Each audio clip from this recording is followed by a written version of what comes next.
Hi hello കൂട്ടുകാരെ. എല്ലാ പ്രാവശ്യമുള്ള പോലെ സെയിം ഡയലോഗില്ല.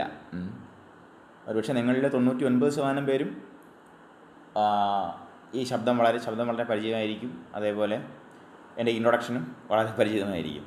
ഇൻട്രൊഡക്ഷൻ എത്ര ഉണ്ടായിരുന്നുള്ളൂ? Life stock management training help ലൈൻ്റെ ഇത്രാമത്. ഇപ്പോൾ ഇനി അടുത്തൊരു 67ാമത് സൗജന്യമായ PSC കോച്ചിങ് വീഡിയോ സെഷനിലേക്ക് സ്വാഗതം എന്നാണ് ഞാൻ ഇൻട്രൊഡക്ഷൻ പറഞ്ഞുകൊണ്ടിരുന്നത്. ഇതിൻ്റെ രണ്ടാം വരവാണ്.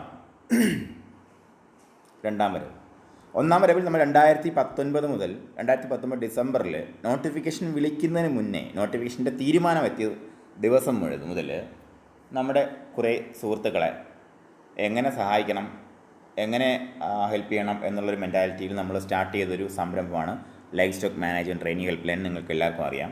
ഒരുപക്ഷെ അറിയാത്ത ആൾക്കാർ ഇതിനകത്തുണ്ടാവും. അതുകൊണ്ടൊന്ന് പറഞ്ഞതേ ഉള്ളൂ. അത് നമ്മൾ 2020 ഡിസംബറോടുകൂടി നമുക്കത് സ്റ്റോപ്പ് ചെയ്യേണ്ട ഒരു സാഹചര്യം വന്നു. അപ്പോഴാണ് നിങ്ങളുടെ നിരന്തര ആവശ്യപ്രകാരം ഇങ്ങനെ ഒരു സംരംഭത്തിന് വേണ്ടി എനിക്ക് മുതിരേണ്ടി വന്നത്. അപ്പോൾ തുടക്കത്തിൽ നമ്മൾ ഏകദേശം 90+ ഓഫ് ക്ലാസ്സസ്, ഏകദേശം 96ഓളം വീഡിയോസാണ് എനിക്ക് തോന്നുന്നു. 66 ക്ലാസ്, 96ഓളം വീഡിയോസ്. കാരണം പല ക്ലാസ്സുകളും 2 പാർട്ടായിട്ടാണ് എടുത്തിട്ടുള്ളത്. എന്നാൽ കഴിയുന്ന തരത്തിലെടുക്കാൻ കഴിഞ്ഞു എന്നാണ് ഞാൻ കരുതുന്നത്. പക്ഷേ ഇനിയുള്ള ഈ രണ്ടാം വരവിൽ നമ്മൾ ചെയ്യുന്നത് ഒരു ക്രാഷ് കോഴ്സാണ്. ഈ ക്രാഷ് കോഴ്സ് എന്ന് പറയുമ്പോൾ നമുക്ക് പെയ്ഡായിട്ടുള്ള കോഴ്സാണ്. ഇതിനകത്ത് നിരന്തരമായിട്ട് ഈ 66 ക്ലാസ്സും പഠിച്ച് വന്നവരെ സംബന്ധിച്ചിടത്തോളം ഇത് നല്ലൊരു റിവിഷൻ ആയിരിക്കും. പക്ഷേ നമുക്ക് അങ്ങനെ അല്ലാതെ ഫ്രഷ് ആയിട്ട് അറ്റൻഡ് ചെയ്യുന്ന ഒരാളിനെ സംബന്ധിച്ചിടത്തോളം നല്ലൊരു ക്ലാസ് തന്നെ ആയിരിക്കും. പക്ഷേ നമ്മുടെ മുമ്പിലുള്ള time is very limited. So we must act as early as possible. എൻ്റെ ജോലി ഇരട്ടിയാണ്. കാരണം ഏകദേശം 4 മാസത്തേക്ക് ഞാൻ പ്ലാൻ ചെയ്ത കോഴ്സാണ് 70 ദിവസം കൊണ്ട് എടുക്കേണ്ടി വരുന്നത്. ഈ 70 ദിവസങ്ങളെന്ന് പറയുന്ന 70 ദിവസങ്ങളിൽ ഓരോ മണിക്കൂറുകളും നമ്മൾ എങ്ങനെ വിനിയോഗിക്കുന്നു എന്നതിൻ്റെ അടിസ്ഥാനത്തിലാണ് നമ്മുടെ ഓരോരുത്തരുടെയും ഭാവി കുറിക്കപ്പെടുന്നത്. ഇഫ് യു ആക്ട് ടുഡേ, പിന്നെ നമുക്ക് നോക്കേണ്ടതില്ല. ഇന്ന് നമ്മൾ ആക്ട് ചെയ്യുക. ഇന്നലെ നമ്മൾ എന്ത് ചെയ്തില്ല എന്നുള്ളതല്ല നമ്മുടെ നാളെ തീരുമാനിക്കുന്നത്. നാളെ നമ്മൾ എന്ത് ചെയ്യാൻ പോകുന്നു എന്നുള്ളതല്ല നമ്മുടെ നാളെ തീരുമാനിക്കുന്നത്. നമ്മളിപ്പോൾ എന്ത് ചെയ്യുന്നു, ഈ നിമിഷം എന്ത് ചെയ്യുന്നു എന്നുള്ളതാണ്. സോ നമ്മുടെ സെക്കൻഡ് ഇയറിലെ ആദ്യത്തെ ക്ലാസ്, ഇതിനകത്ത് സെക്കൻഡ് ഇയറും ഫസ്റ്റ് ഇയറും ആൾട്ടർനേറ്റീവായിട്ട് എടുത്തു പോകാനാണ് ഞാൻ ഉദ്ദേശിക്കുന്നത്. നമ്മുടെ സെക്കൻഡ് ഇയർ ഫസ്റ്റ് മൊഡ്യൂൾ 3 തുടങ്ങുന്നത് ഇൻട്രൊഡക്ഷൻ ടു പൗൾട്രിയാണ്. അപ്പോൾ എനിക്ക് തുടക്കത്തിൽ പറയാനുള്ള ഒരു പ്രധാനപ്പെട്ട കാര്യം എന്ന് വെച്ചാൽ, നിങ്ങൾ പലരും ഈ ക്ലാസ് കണ്ടു കാണും, എവിടെ യൂട്യൂബിൽ കണ്ടു കാണും. പക്ഷേ അത് കണ്ടു എന്ന് കരുതി പോകരുത്. അതിനകത്ത് 22ഓളം ചോദ്യങ്ങളാണ് എൻ്റെ ഓർമ്മ ശരിയാണെങ്കിൽ ചോദിച്ചിട്ടുള്ളൂ. പക്ഷേ ഇവിടെ നിങ്ങൾക്ക് നോക്കിയാൽ കാണാം, ഞാനിവിടെ ചോദിച്ചിരിക്കുന്ന ചോദ്യങ്ങളുടെ എണ്ണം 42ആണ്.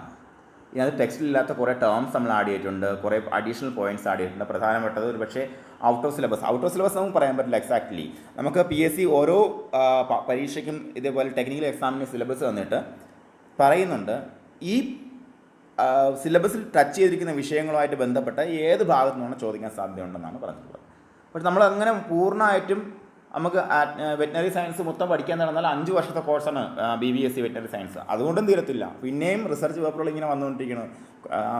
ദിവസം ഡെയിലി പുതിയ റിസർച്ച് പേപ്പർ വന്നുകൊണ്ടിരിക്കുകയാണ്. സോ നമ്മൾ ഒരു അപ് ടു ആ ലെവൽ വെച്ചിട്ട് നമ്മളത് പഠിക്കുന്നത്. കാരണം ഏറ്റവും കൂടുതൽ നമ്മൾ ടെക്സ്റ്റ് ബേസ് ചെയ്യുന്നതായിരിക്കും.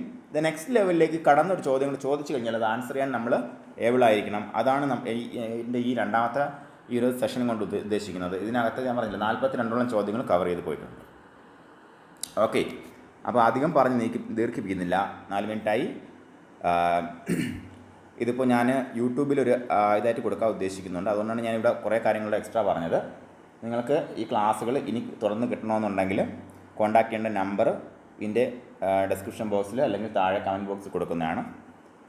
ഓക്കെ, അപ്പോൾ മൊഡ്യൂൾ 3 പൗൾട്രി ഹസ്ബൻഡറി. അതിനകത്ത് നമ്മൾ തുടക്കത്തിലെ പരിചയപ്പെടുന്നത് ഒരു പൂവൻ കോഴിയാണ്, ഒരു റോസ്റ്റർ അല്ലെങ്കിൽ കോക്ക്, ഇങ്ങനെയൊക്കെ നമ്മൾ പൂവൻ കോഴിയെ വിളിക്കും. അതിൻ്റെ പ്രധാനപ്പെട്ട ഭാഗങ്ങൾ ഒന്ന് നോക്കാം. നമുക്ക് എല്ലാവർക്കും പരിചയമുള്ള ഭാഗങ്ങൾ തന്നെയാണ്. നമ്മൾ നേരത്തെ പഠിച്ചപ്പോൾ, അതായത് നേരത്തെ എന്ന് പറയുന്നത് ഞാനിപ്പോൾ യൂട്യൂബ് ക്ലാസ്സിൻ്റെ കാര്യമാണ് എൻ്റെ മനസ്സിൽ വരുന്നത്. ബ്രീഡ്സ് നമ്മൾ എടുത്തപ്പോൾ അതിനകത്ത് കോമ്പ് കോമ്പിനെ കുറിച്ച് പറഞ്ഞിരുന്നു. ഇതാണ് കോമ്പ്, പൂവ്. ഇതിൻ്റെ തലയിൽ കാണുന്ന പൂവ്, ഇതാണ് കോമ്പ് എന്ന് പറയുന്ന സംഭവം. ഓക്കെ, അടുത്ത പാർട്ട് നോക്കാം നമുക്ക്. അടുത്തത് വരുന്നത് ഇത് വാട്ടിൽസ്. ഇത് അടയാളപ്പെടുത്തിയിട്ടില്ല. ഈ താട എന്ന് പറഞ്ഞ ഈ റെഡ് സാധനത്തെ നമ്മൾ വാട്ടിൽസ് എന്ന് പറയും. നമ്മുടെ ടെക്സ്റ്റിലെ ചിത്രത്തിൽ അടയാളപ്പെടുത്തിയിട്ടില്ല, എന്നാൽ അത് വാട്ടിൽസ് ആണ്. അടുത്തത് ഹാക്കിൾ. ഹാക്കിൾ എന്ന് പറയുന്നത് ശ്രദ്ധിക്കുക, ഈ നീണ്ടു കിടക്കുന്ന ഒരു നല്ല മനോഹരമായ തൂവലുകൾ നമുക്ക് നമ്മുടെ കോഴിയുടെ പപ്പും പൊടിയും പറിച്ചിട്ടുള്ള ആർക്ക് ഒക്കെ ഇത് നന്നായിട്ട് അറിയാൻ പറ്റും. പക്ഷേ ഇപ്പോൾ ബ്രോയിലർ കോഴി വാങ്ങുമ്പോഴത്തേക്കും എന്താണ് നമുക്ക് ഡ്രസ്സ് ചെയ്ത കോഴിയാണ് കിട്ടുന്നത്. ഡ്രസ്സപ്പ് ചെയ്ത കോഴി, മറ്റേ ഡ്രസ്സ് ചെയ്ത് നാണമില്ലാത്ത കോഴി മുന്നിപ്പിക്കില്ല എന്ന് പറഞ്ഞാൽ നമുക്ക് പപ്പും പൊടിയൊന്നും പറിക്കാനുള്ള അവസരം കിട്ടത്തില്ല. ഈ പപ്പും പൊടിയും പറിച്ച് കോഴിയെ വെച്ച് നിന്നുള്ള ആൾക്കാരൊക്കെ ഇതാണ് ഹാക്കിൾ. വളരെ മനോഹരമായ തൂവലാണ്. പണ്ടൊക്കെ ഞാനിപ്പോൾ കോഴിയുടെ പപ്പും പൊടിയും പറിക്കുന്ന സമയത്ത് നമുക്ക് ഇതിൻ്റെ കളക്ഷൻ ഉണ്ട്, ഫെദർ കളക്ഷൻ ഉണ്ട്. അപ്പോൾ നല്ല അടിപൊളി തൂവൽ കിട്ടും ഇതിനകത്ത്. നല്ല റെഡ് കളറ്, നല്ല ഗ്രീനിഷ് കളറായിട്ടുള്ള ഹാക്കിൾസ് കിട്ടും. അതൊക്കെ എടുത്ത് ഒട്ടിച്ച് വെച്ചിട്ടുണ്ട്. ഇതിന് വേറെ പല ബേർഡ്സിൻ്റെ പേരൊക്കെ നമ്മൾ എഴുതി വെക്കും. അപ്പോൾ ഇതാണ് ഹാക്കിൾസ്, ഈ നീണ്ടു കിടക്കുന്ന ഈ തൂവൽ. ഇത് ചോദിക്കാവുന്ന ഒരു ചോദ്യം. പിന്നെ അടുത്തത് ഷോൾഡർ വിങ്. ഷോൾഡർ വിങ് എന്ന് പറയുമ്പോൾ ഇതാണ് ഷോൾഡർ പോയിൻറ്റ്. ഷോൾഡർ പോയിൻറ്റ് കണ്ടോ, ഈ പോയിൻ്റാണ് നമ്മൾ ഷോൾഡർ എന്ന് പറയുന്നത്. അവിടെ ഒരു ജോയിൻ്റ് ഉണ്ട്, നമുക്കത് കടിച്ച് പറിക്കുന്നവർക്ക് അറിയാൻ പറ്റും. കോഴിയുടെ ബ്രസ്റ്റ് പീസ് എടുത്ത് കടിക്കുന്നവർക്ക് അറിയാൻ പറ്റും ഷോൾഡർ എന്താണെന്നുള്ളത്.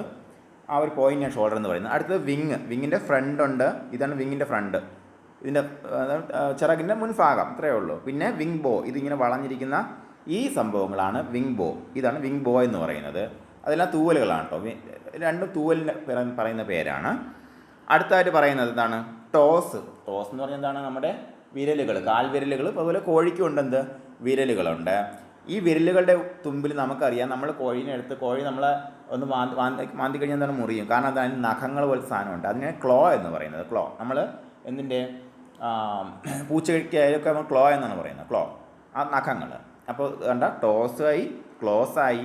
അടുത്തത് കോഴിക്ക് ഒരു തള്ള വിരലിന് സമാനമായൊരു സാധനമുണ്ട്. നമ്മുടെ കൈ ഇങ്ങനെ തറയിൽ കുത്തി നോക്കിയാൽ നേരെ 4 വിരൽ തറയിൽ കുത്തി നിൽക്കും, തള്ള വിരൽ പൊന്തി നിൽക്കും അല്ലേ. അതേപോലെ കോഴിക്ക് തള്ള വിരലിന് സമാനമായി നിൽക്കുന്ന ഒരു സംഭവമാണ് സ്പർ എന്ന് പറയുന്നത്. നിങ്ങൾ ഈ മറ്റേ കളിയാട്ടമല്ല, സിനിമയുടെ പേരിന് മറ്റേ കോഴിപ്പോരക്കുള്ള സിനിമയുണ്ട്, ഞാൻ മറന്നുപോയി. കളിയാട്ടമല്ല, കണ്ണകിയാണ്. ഏതായാലും ആ സിനിമയ്ക്കകത്ത് ഈ നമ്മുടെ പോര് കോഴിയെ കാണിക്കുന്നത്. ഈ പോര് കോഴിയെ പോരിനിറക്കുമ്പോൾ അതിൻ്റെ കാലിലൊരു കത്തി വെച്ച് കെട്ടും. ആ കത്തി വെച്ച് കെട്ടുന്ന സംഭവമാണ് ഈ കാണുന്ന ഈ സ്പർ എന്ന് പറയുന്ന സംഭവം കേട്ടോ. അത് ഓർത്തിരിക്കാൻ വേണ്ടിയാണ് ഞാൻ ഓരോരോ ഐഡിയാസ് പറയുന്നത്, ഓരോരോ സിനിമയൊക്കെ പറയുന്നത്. അതാണ് സ്പർ എന്ന് പറയുന്നത്. സ്പറിലാണ് കത്തി വെച്ച് കെട്ടുന്നത്. ഓക്കെ, അടുത്ത ഷാങ്ക് എന്ന് പറഞ്ഞു കഴിഞ്ഞാൽ ഈ കോഴിയുടെ കാല് മുതൽ ഹോക്ക് ജോയിൻറ്റ് വരെയുള്ള ഭാഗമാണ്. കോഴിയുടെ ഫൂട്ട് മുതൽ അല്ലെങ്കിൽ സ്പർ മുതൽ മുകളിലേക്കുള്ള ഈ മഞ്ഞ കളറിൽ കാണപ്പെടുന്ന ഫെദർലെസ് ആയിട്ടുള്ള ഭാഗമാണ് ഷാങ്ക് എന്ന് പറയുന്നത്. നമ്മൾ ബ്രീഡ്സ് പഠിക്കും, ചില ബ്രീഡ്സിന് അവിടെ ഫെദേഴ്സ് ഉണ്ട്. ഫെദേർഡ് ഷാങ്ക് എന്ന് പറയുന്നത് ചില ബ്രീഡുകളുടെ പ്രത്യേകതയാണ്. ക്ലീൻ ഷാങ്ക് മറ്റു ചില ബ്രീഡുകളുടെ പ്രത്യേകതയാണ്. അതുകൊണ്ട് ഷാങ്ക് ശ്രദ്ധിക്കേണ്ട ഒരു പോയിൻ്റാണ് ഷാങ്ക് എന്ന് പറയുന്നത്. പിന്നെ ഹോക്ക് ജോയിൻറ്റ് നമുക്കറിയാം, നമ്മൾ അറിയാമെന്ന് ഞാൻ പറഞ്ഞില്ലേ, പഴയ ക്ലാസ്സുകൾ ബേസാണ് ഞാൻ പറയുന്നത്. ഹോക്ക് ജോയിൻറ്റ് എന്ന് പറഞ്ഞാൽ നമ്മുടെ പശുവിൻ്റെയൊക്കെ ആണെങ്കിൽ ഹോക്ക് ജോയിൻറ്റ് ബാക്കിലത്തെ കാലിൽ കാണുന്ന ഒരു വളരെ എന്താ പറയുക, അത് ഇങ്ങനെ കാണും. പശുവിൻ്റെ കാല് ഇങ്ങനെ വന്നു കഴിഞ്ഞാൽ ഇത് ഇങ്ങനെ വന്നിട്ട് ഇത് ഇങ്ങനെ ഒരു സംഭവം കാണും അല്ലേ. ഇതാണ് കാല്. ഇവിടെ വാലൊക്കെ ഇങ്ങനെ ഇരിക്കും ഉദ്ദേശത്തിന്. ഓക്കെ, വാലിങ്ങനെ ഇരിക്കും. ഇതാണ് ഇവിടെ ഈ ജോയിൻ്റാണ് നമ്മൾ ഹോക്ക് ജോയിൻ്റ് എന്ന് പറയുന്നത്. അതേപോലെ ജോയിൻ്റാണ് ഈ കാണുന്ന ജോയിൻ്റ് എന്ന് പറയുന്നത്. ഓക്കെ, അതാണ് ഹോക്ക് ജോയിൻ്റ്. ഇനി ഫ്ലഫ് എന്ന് പറയുന്നത് നല്ല സോഫ്റ്റ് ആയിട്ടുള്ള ഫെദേഴ്സാണ് ഫ്ലഫ്. അതിൻ്റെ ഈ ബാക്ക് സൈഡിൽ വെൻറ്റിൻ്റെ സൈഡിൽ കാണപ്പെടുന്ന സോഫ്റ്റ് ആയിട്ടുള്ള ഫെദേഴ്സിന് ഫ്ലഫ് എന്ന് പറയുന്നത്. ആ പേരിൽ തന്നെയുണ്ട് ഫ്ലഫ്. നമുക്ക് ഞാൻ പപ്പും പൂടയും പറിക്കുന്ന ആൾക്കാരോട് മാത്രമാണ് പറയുന്നത്. നിങ്ങൾ ഓർത്ത് നോക്കൂ. അതായത് ആ വെൻറ്റിൻ്റെ ഭാഗം, അതിൻ്റെ ബാക്കിലുള്ള കാഷ്ടം ഇടുന്നതിൻ്റെ ഭാഗത്തുള്ള വളരെ സോഫ്റ്റായ ഫെദേഴ്സ് ഇങ്ങനെ പഞ്ഞിണക്കിരിക്കും. അതാണ് സാധനം ഫ്ലഫ് എന്ന് പറയുന്നത്. പിന്നെ വരുന്നത് സിക്കിൾ ഫെദേഴ്സാണ്. സിക്കിൾ ഫെദേഴ്സ് എന്ന് പറഞ്ഞാൽ നമുക്കറിയാം എന്താണ്? അങ്കവാലുകൾ, വേറൊന്നുമില്ല. സിക്കിൾ എന്ന് എന്താണ്? സിക്കിൾ എന്ന് പറഞ്ഞാൽ അരിവാൾ ചുറ്റിക്ക് നക്ഷത്രം. അരിവാൾ പോലെ ഇരിക്കുന്നതല്ലേ, വാലുകളല്ലേ ഇത്? അരിവാൾ പോലെ ഇരിക്കുന്നതല്ലേ? ഇത് നോക്കൂ, ഇങ്ങനെ ഇരിക്കുന്ന സാധനമാണ്. ഇതാണ് സിക്കിൾ ഫെദേഴ്സ് എന്ന് പറയുന്നത്. സിക്കിൾ ഫെദേഴ്സിൽ തന്നെ പലതരത്തിലുണ്ട്. സിക്കിൾ ഫെദർ വലുതുണ്ട്, അതുപോലെ ലെസ്സർ സിക്കിൾ ഫെദേഴ്സ് ഉണ്ട്. ഇതാണ് main sickle feathers. Main tail feathers ഒരു ഇതായി പോകില്ല. സിക്കിൾ ഫെദേഴ്സ് ഇതാണ്. ഇത് ചെറിയ ലെസ്സർ സിക്കിൾ ഫെദേഴ്സ്. ഇനി ഇതിനകത്ത് ഈ സിക്കിൾ ഫെദേഴ്സ് അല്ലാതെയുള്ള ടെയിൽ ഫെദറുണ്ട്. ഇത് കണ്ടോ, ഈ വളഞ്ഞല്ലാതെ ഇങ്ങനെ നൂന്നിരിക്കുന്ന ഫെദറുകളുണ്ട്. അതാണ് മെയിൻ ടെയിൽ ഫെദേഴ്സ്. ഇങ്ങോട്ട് നീണ്ടിരിക്കുന്ന ഫെദേഴ്സ് ഉണ്ട്. ഇത്രയാണുള്ളത്. പിന്നെ ഉള്ളത് എന്താണ്? കോമ്പ് പറഞ്ഞു, സാഡിൽ പറഞ്ഞു, ബാക്ക് പറഞ്ഞു, കേപ്പ് പറഞ്ഞു. ഇതെല്ലാം ഇതിൻ്റെ ബാക്കിലുള്ള പോർഷൻസാണ്. കേപ്പ് നെക്ക് കഴിഞ്ഞിട്ട് ബോഡിയിലേക്ക് വരുന്ന ഭാഗമാണ്. ബാക്ക് എന്ന് പറഞ്ഞാൽ എന്താണ്? ഈ ഉയർന്നിരിക്കുന്ന ഭാഗമാണ് അതിൻ്റെ back. Saddle is always like ഇങ്ങനെ കുഴിഞ്ഞിരിക്കുന്ന, അതായത് നമ്മുടെ സിക്കിൾ ഫെദർ സ്റ്റാർട്ട് ചെയ്യുന്ന ഭാഗത്തെയാണ് സാഡിൽ എന്ന് പറയുന്നത്. അത് ചോദ്യങ്ങളിലേക്ക് വരാൻ സാധ്യത കുറവാണെന്ന് എനിക്ക് തോന്നുന്നു. അവിടെ ശ്രദ്ധിക്കേണ്ട കാര്യങ്ങൾ: ഷാങ്ക് ശ്രദ്ധിക്കുക, സ്പർ ശ്രദ്ധിക്കുക, ഹാക്കിൾ ശ്രദ്ധിക്കുക, കോമ്പ് ശ്രദ്ധിക്കുക, വാട്ടിൽ ശ്രദ്ധിക്കുക. അതേപോലെ ഇത്രയൊക്കെയാണ് പ്രധാനമായിട്ട് ചോദ്യങ്ങളിലേക്ക് കൊണ്ടുവരാൻ സാധ്യതയുള്ള body parts of A rooster. Okay, ഇനിയുള്ളത് പൗൾട്രി റിലേറ്റഡ് ടേംസ് ആണ്. പൗൾട്രി റിലേറ്റഡ് ടേംസ് എന്ന് പറയുമ്പോൾ നമ്മൾ ടെക്സ്റ്റിൽ ആ കൂടി 4-3 ടേം പറഞ്ഞിട്ടുള്ളൂ. പക്ഷേ കുറച്ചുകൂടെ പ്രാധാന്യമുള്ളത് ഒരു പക്ഷേ ഒരാൾക്ക് ഈ ടേംസുമായിട്ട് ബന്ധപ്പെട്ട് നമ്മളൊന്ന് കുഴപ്പിക്കണം എന്ന് തോന്നുന്നുവെങ്കിൽ ചോദിക്കാൻ സാധ്യതയുള്ള ഒരു 10ഓളം ടേംസ് ഞാൻ എക്സ്ട്രാ ആഡ് ചെയ്തിട്ടുണ്ട്. അത് പഴയ ക്ലാസ്സിൽ ഇല്ല കേട്ടോ. ഇത് കണ്ടോ, ഇത്രയും ടേംസ് ആഡ് ചെയ്തിട്ടുണ്ട്. ആ ടേംസ് നമുക്ക് എന്താണെന്ന് നോക്കാം. ക്ലാസ് സ്പീഡാണെങ്കിൽ പറയണം, സ്പീഡ് കുറയ്ക്കാം. ഓക്കെ,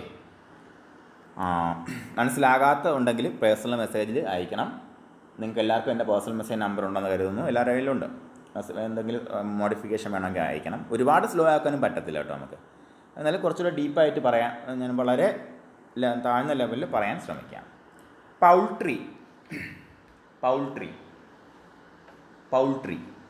എന്ന് പറഞ്ഞ term. Poultry includes avian species like chicken, duck, quail, turkey etcetera which are domesticated for economic purposes. പൗൾട്രിയിൽ എന്തൊക്കെയുണ്ട്? Avian species. ഏവിയൻ എന്ന് പറഞ്ഞാൽ എന്താണ്? പറവകൾ. ഏവിയേഷൻ സയൻസ് ഓഫ് ഏവിയേഷൻ എന്ന് പറഞ്ഞാൽ പ്ലെയിനെ കുറിച്ച്, പറക്കുന്ന സാധനങ്ങളെക്കുറിച്ച് പഠിക്കുന്ന ഒരു ശാസ്ത്രമാണ് ഏവിയേഷൻ. ഏവിയേഷൻ ഇൻഡസ്ട്രി എല്ലാം അതാണ്. മനസ്സിലായി? ഏവിയൻ സ്പീഷീസ്, പറക്കുന്ന സ്പീഷീസുകൾ. പറക്കുന്നത് എന്നാൽ ചോദിക്കും, കോഴി പറക്കുന്നു. കോഴിക്ക് പറക്കാൻ കോഴി പക്ഷിയാണ്. പണ്ട് ഞാൻ ആലോചിച്ചിട്ടുണ്ട്, കോഴി പറക്കില്ല, കോഴി പക്ഷിയാണ്. പക്ഷേ കോഴി പക്ഷിയാണ് കുഞ്ഞിലെ. ഇപ്പോൾ ഞാൻ പൊടിയായിരുന്ന സമയത്തുള്ള കാര്യമാണ് പറഞ്ഞത് കേട്ടോ. കോഴി പക്ഷിയാണ്. കോഴി പറക്കുന്ന സാധനങ്ങൾ മാത്രമാണോ പക്ഷികൾ എന്നൊക്കെ ഇങ്ങനെ ആലോചിച്ചിട്ടുണ്ട് പണ്ട്. പക്ഷേ കോഴി പക്ഷിയാണെന്ന് നമുക്ക് സംശയമില്ല. ഞാൻ വെറുതെ പറഞ്ഞതേ ഉള്ളൂ. അപ്പോൾ ഏവിയൻ സ്പീഷീസസ് ലൈക്ക് ചിക്കനെ പോലെ, അതേപോലെ ഡക്കിനെ പോലെ, പിന്നെ കൊയലിനെ പോലെ, ടർക്കിയെ പോലെ ഉള്ള സ്പീഷീസ് വിച്ച് ആർ കഴിഞ്ഞില്ല ഡൊമസ്റ്റിക്കേഷൻ എന്ന് പറഞ്ഞാൽ എന്താണ്? നമ്മൾ വളർത്തുന്നവ, ഡൊമസ്റ്റിക്കേറ്റ് ചെയ്തവ. ഇപ്പോൾ ഉദാഹരണത്തിന് ഇഷ്ടം പോലെ ഡക്കുണ്ട്. ഡക്കുമായിട്ട് ബന്ധപ്പെട്ട ഡക്ക് പോലെ ഇരിക്കുന്ന പല തരത്തിലുള്ള ജീവികൾ നമുക്കറിയാം. ഈ നെല്ലിക്കോഴി എന്ന് പറഞ്ഞ സാധനമൊക്കെ ഈ ഈ ചെറായി അങ്ങനെയൊക്കെയുള്ള സ്ഥലങ്ങളിൽ, കോൾ നിലങ്ങളിലൊക്കെ വരുന്ന ഡക്കുകൾ പോലുള്ള പല ജീവികളുണ്ട്. പിന്നെ ദേശാടന പക്ഷികളായ ഡക്കുകൾ പോലുള്ള പല ജീവികളുണ്ട്. മീൻസ് ഡക്കിനെ പോലും ഒരുപാട് സാമ്യമുള്ള. പിന്നെ നമ്മുടെ കോഴിയെ പോലെ ഇരിക്കുന്ന സാധനം എന്താണ്? കാട്ടുകോഴി. കണ്ട കോഴിയെ പോലെ തന്നെ, പക്ഷെ നല്ലോണം പറക്കും. പക്ഷേ സാധനം വളരെ ചെറുതാണ്, കാട്ടുകോഴി. അപ്പോൾ ഇതെല്ലാം എന്താണ്? ഏവിയൻ സ്പീഷീസാണ്. പക്ഷേ ഇതൊന്നും ഡൊമസ്റ്റിക്കേറ്റഡ് അല്ല. പൗൾട്രി എന്ന് പറഞ്ഞാൽ ഡൊമസ്റ്റിക്കേറ്റഡ് ആയിരിക്കാം. Poultry includes avian species like chicken, duck, coil, Turkey et cetera which are domesticated four economic purposes. ശ്രദ്ധിക്കുക, ഡൊമസ്റ്റിക്കേറ്റഡ് ഫോർ എക്കണോമിക് പർപ്പസസ്. അപ്പോൾ എന്ത് പെടില്ല? തത്ത പെടുക. നമ്മുടെ ഈ പനന്തത്തെ ഡൊമസ്റ്റിക്കേറ്റഡ് സാധനമല്ല കേട്ടോ. പനന്തത്തെ അല്ലാതെ പല തത്തയുടെ വെറൈറ്റീസും ഉണ്ട്. ഒത്തിരി വെറൈറ്റീസുണ്ട്. ആഫ്രിക്കൻ പാരറ്റ്സ്, ജയൻ പാരറ്റ്സ് അടക്കം. അതിനെല്ലാം നമ്മൾ ഡൊമസ്റ്റിക്കേറ്റ് ചെയ്തതാണ്. അതിനെ നമ്മൾ കാട്ടിൽ തുറന്നു വിട്ടാൽ ജീവിക്കത്തില്ല. അതേപോലെ എന്താണ്? ലവ് ബേർഡ്സിനെ പൗൾട്രി പെടുത്തത്തില്ല. കാരണം എന്താണ്? അതിനെ എക്കണോമിക് പർപ്പസസ്. ഈ എക്കണോമിക് പർപ്പസ് നമ്മളിവിടെ ഉദ്ദേശിക്കുന്നത് മുട്ടയ്ക്കോ ഇറച്ചിക്കോ വേണ്ടി വളർത്തിയാൽ മാത്രമേ നമ്മുടെ ലൈഫ് സ്റ്റോക്ക് ഇൻഡസ്ട്രിയിൽ നമ്മളതിനെ പൗൾട്രി ആയിട്ട് കൂട്ടത്തുള്ളൂ. എന്നാൽ നിങ്ങൾ ഒരു ചോദിക്കാം, എന്താണ്? ലവ് ബേർഡ്സിനെ വളർത്തി ഞാൻ വിറ്റ് കാശുണ്ടാക്കുന്നുണ്ട് സാറേ, അതിനെ എന്തുകൊണ്ട് പൗൾട്രി പെടുത്തുന്നില്ല? അത് എക്കണോമിക് പർപ്പസ് ആണല്ലോ. പക്ഷേ അതല്ല നമ്മുടെ എക്കണോമിക് പർപ്പസ്. നമ്മുടെ എക്കണോമിക് പർപ്പസ് മുട്ടയ്ക്ക് വേണ്ടിയോ ഇറച്ചിക്ക് വേണ്ടിയോ വളർത്തുന്നതിന് മാത്രമേ, അങ്ങനെയുള്ള ബേർഡ്സിനെ മാത്രമേ നമ്മൾ പൗൾട്രി എന്ന് വേണ്ട ഗണത്തിൽ പെടുത്തത്തുള്ളൂ. ഓക്കെ, അത്രയേ ഉള്ളൂ പൗൾട്രിയെക്കുറിച്ച് പറയാൻ. അതാണ് പൗൾട്രി. അടുത്തത് ബ്രോയിലർ എന്ന് പറയുന്നത്. മെയിനായിട്ട് ചിക്കനെ സംബന്ധിച്ചാണ് ബ്രോയിലർ നമ്മൾ കേട്ടിട്ടുള്ളത്. എന്നാൽ ചിക്കനിൽ മാത്രമാണ്. ഡക്കിൽ ബ്രോയിലർ ഡക്കുണ്ട്. ഓക്കെ, ബ്രോയിലർ എന്ന് പറഞ്ഞാൽ നമുക്കൊരു എന്താ പറയുക, ഒരു വ്യാപകമായിട്ടുള്ളൊരു ഒരു മണ്ടത്തര ചിന്താഗതിയൊക്കെ നമുക്ക് ഉണ്ട്. കാരണം വേറെ ഒന്നുമല്ല, ബ്രോയിലർ കോഴിയാണ്, ഒരു ബ്രോയിലർ കോഴിയാണെന്ന് പറയും. ഏത് എന്താണ് എങ്ങനെയുള്ളതെന്ന് പറയുന്നത്, അവൻ ഇങ്ങനെ തിന്ന് വീർത്ത്, അല്ലെങ്കിൽ അവനെ കൊണ്ടൊരു ഗുണവുമില്ല, അവൻ ഒരു എന്താ പറയുക മണ്ടൻ പൊണ്ണൻ പോങ്ങൻ എന്ന് പറയുന്ന പോലെ നമ്മളിപ്പോൾ ഒരു വ്യാപകമായിട്ട് പ്രചരിക്കുന്ന ഒരു വാട്സാപ്പ് അജണ്ടയായിട്ടൊക്കെ ബന്ധപ്പെട്ട്, അതായത് ബ്രോയിലർ ചിക്കനും ആൻറ്റിബയോട്ടിക്കും, ബ്രോയിലർ ചിക്കനും ഹോർമോൺ ചിക്കൻ, കുഞ്ഞുങ്ങളിലെ അമിത സ്തന വളർച്ച, അതേപോലെ കുഞ്ഞുങ്ങൾ വേഗം പ്രായപൂർത്തിയാകുന്നു, ഇങ്ങനെയൊക്കെയുള്ള ഒരുപാട് കാര്യങ്ങളായിട്ട് ബന്ധപ്പെട്ട് ബ്രോയിലർ ചിക്കൻ ഒരുപാട് പഴി കേൾക്കുന്ന സാധനമാണ് ബ്രോയിലർ ചിക്കൻ. ശരിക്കും ബ്രോയിലർ എന്ന് വേറെ ഇതൊന്നുമല്ല. Broiler is A young chicken, usually 6 to 8 weeks of age, of either sex, with tender meat, soft playable smooth skin and flexible breast bone cartilage. ഇതാണ് ബ്രോയിലർ എന്ന് പറഞ്ഞാൽ. ബ്രോയിലർ ചിക്കൻ എന്താണ്, 6 മുതൽ 8 ആഴ്ച പ്രായമുള്ള, ആണാവാം പെണ്ണാവാം, പൂവനായാലും പെടയായാലും ശരി, 6 മുതൽ 8 ആഴ്ച പ്രായമുള്ള ചിക്കനെ നമ്മൾ മീറ്റ് പർപ്പസിന് വേണ്ടി ഉപയോഗിക്കുന്നു എന്നുള്ളതാണ്. നമുക്കറിയാം, നമ്മൾ ഈ നാടൻ കോഴിയൊക്കെ വളർത്തി കഴിഞ്ഞാൽ 6 ആഴ്ച പ്രായമാവാതെ എന്തോരം സൈസ് വേണം നമുക്കറിയാം. അപ്പം നമ്മൾ മനസ്സിലാക്കുന്നത് എന്താണ്, 6 ആഴ്ച പ്രായമുള്ള കോഴി ഇത്ര 2.5 കിലോ 3 കിലോ വെക്കണമെങ്കിൽ അതിനെന്തോ കൃത്രിമമായിട്ട് എന്തോ ചെയ്തിട്ടുണ്ട്.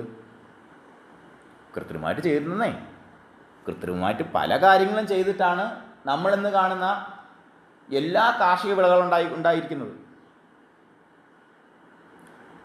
നമ്മളിന്ന് കാണുന്ന ഈ നെല്ല് പണ്ട് കാട്ടിലുണ്ടായ സമയത്ത് ഇതേപോലെ വിളവ് വരുന്ന സാധനം 5-8 നെല്ലൊക്കെ പണ്ട് കാട്ടിലുണ്ടായ സാധനമാണോ? ഒരിക്കലും അല്ല.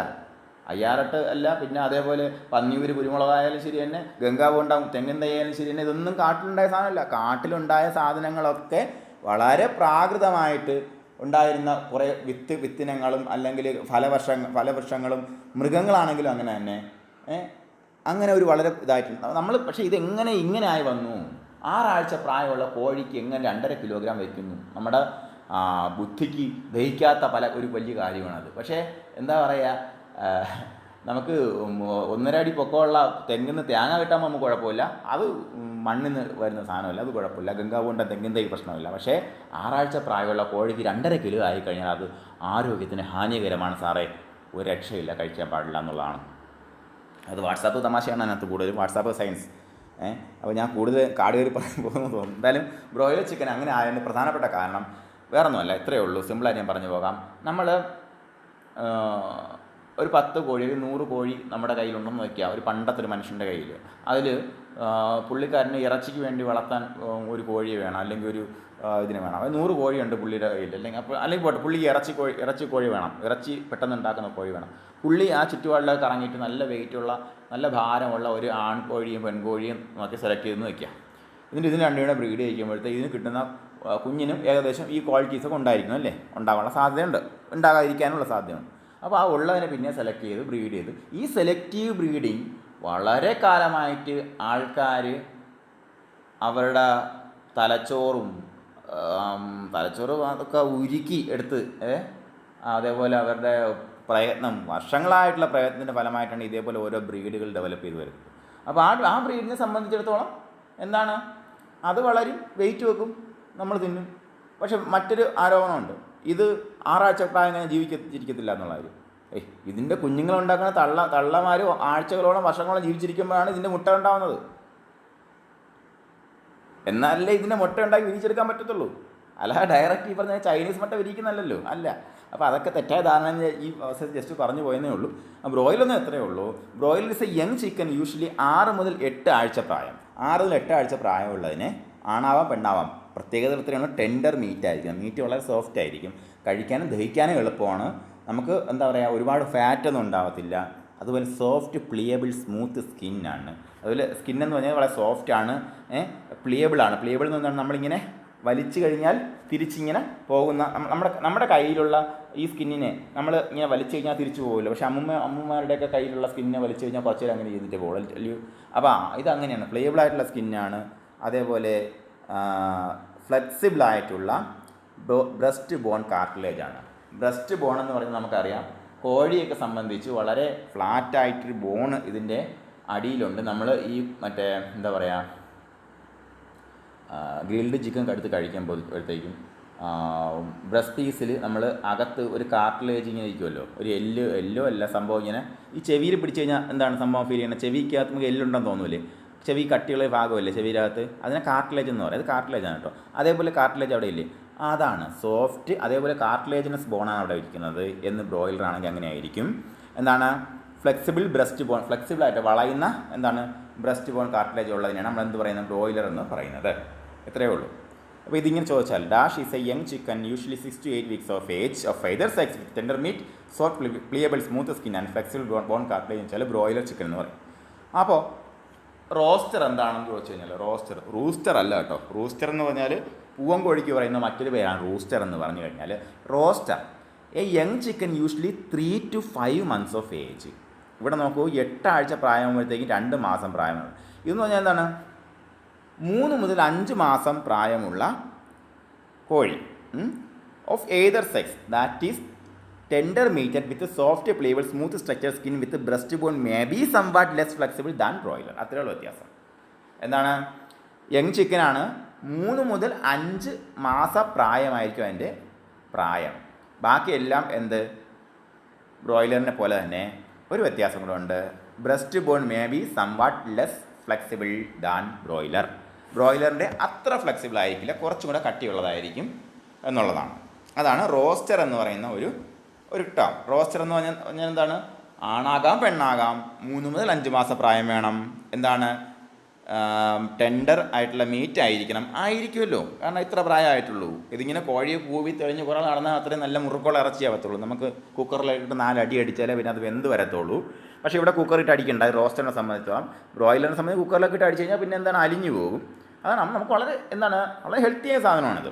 ഓക്കെ, അപ്പോൾ ഇതാണ് അതിൻ്റെ വ്യത്യാസം. ഇത്രയേ ഉള്ളൂ. 3 മുതൽ 5 ആഴ്ച പ്രായം. Breast bone may be somewhat less flexible than broiler, കുറച്ചുകൂടെ സ്ട്രോങ് ആയിരിക്കും ബ്രോയിലറിനേക്കാളും. അടുത്ത ചിക്ക് ഓർ ബിഡി. ഈ ചിക്കിന് പറയുന്ന മറ്റൊരു പേരാണ് ബിഡി എന്ന് പറയുന്നത്. അത് നേരത്തെ ഞാൻ കഴിഞ്ഞ ക്ലാസ്സിൽ പറഞ്ഞിരുന്നില്ല. Young one of a chicken of either sex from 0 to 8 weeks of age. ആണാകാം പെണ്ണാകാം, 0 to 8 weeks ഏജിൽ ഉള്ള young one of a chicken. Basically എന്താണ് ഇത്, ലെയേഴ്സിൽ പറയുന്ന പേരാണ്. ലെയേഴ്സിനെ ആണ് നമ്മൾ ഈ ഒരു കാറ്റഗറിയിൽ പെടുത്തുന്നത്. കാരണം എന്താണ്, മറ്റേ ഇറച്ചിക്കോഴിയാണെന്നുണ്ടെങ്കിൽ 8 ആഴ്ച പ്രായമാകുമ്പോഴത്തേക്ക് ടേബിളിലെത്തും, സംഭടി കിട്ടിയോ. ഇതാണ് ചിക്ക് ഓർ ബിഡി എന്ന് പറഞ്ഞാൽ 0 to 8 weeks ഏജുള്ള ലെയേഴ്സിലുള്ള യങ് വണ്ണാണ് പറയുന്നത് ചിക്സ് എന്ന് പറയുന്നത്.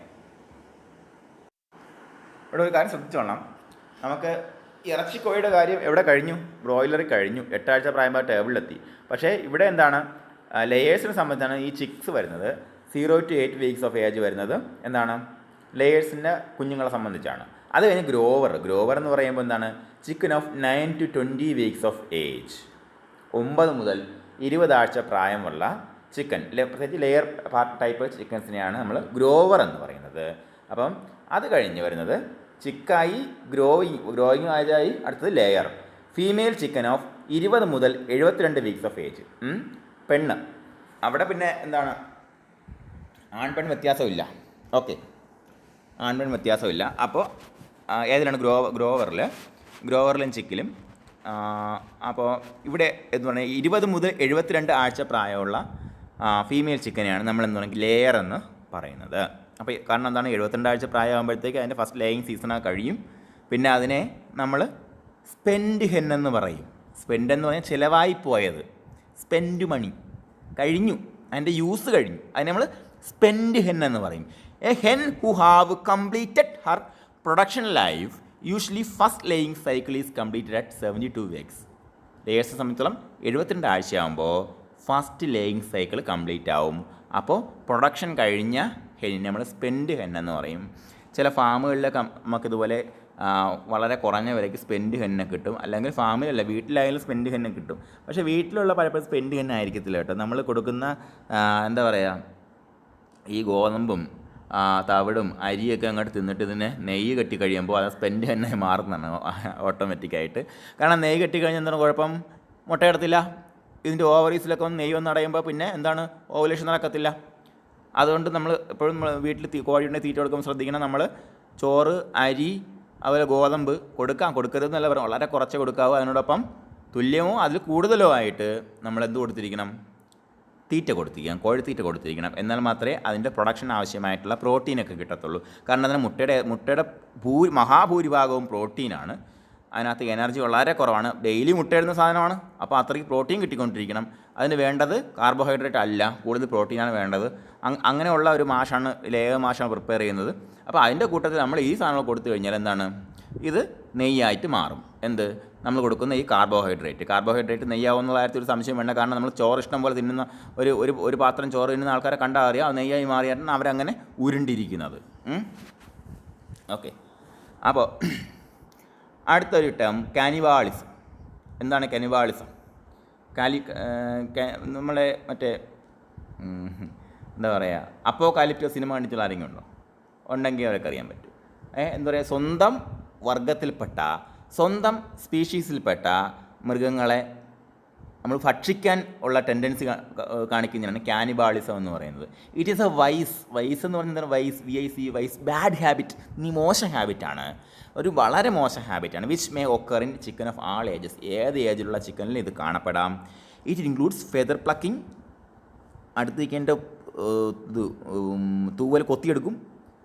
അതുപോലെ വെൻറ്റിനെ പ്ലക്ക് ചെയ്യും. വെൻ്റ് അതിൻ്റെ ബാക്ക് ഭാഗം, അത് മുട്ടയിടുന്ന, അതേപോലെ മറ്റേ ക്ലൊയാക്ക ഓപ്പൺ ചെയ്യുന്ന ഭാഗമാണ് വെൻ്റെന്ന് പറയുന്ന. വെൻറ്റിനെ അവിടെയൊക്കെ കൊത്തിമുറിക്കും.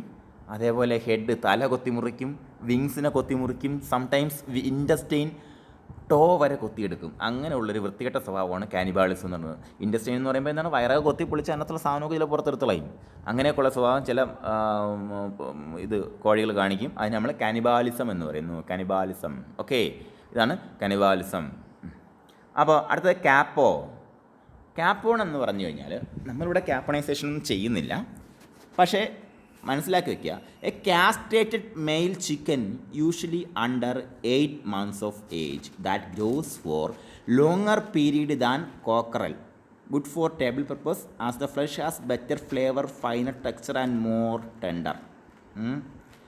കാപ്പണൈസ് ചെയ്ത മെയിൽ ചിക്കനാണെന്നുണ്ടെങ്കിൽ അത് 8 മാസത്തിൽ താഴെ പ്രായമുള്ളത്. കാപ്പണൈസേഷൻ എന്താണ്? കാസ്ട്രേഷൻ എന്താണ്? വന്ധ്യംകരണം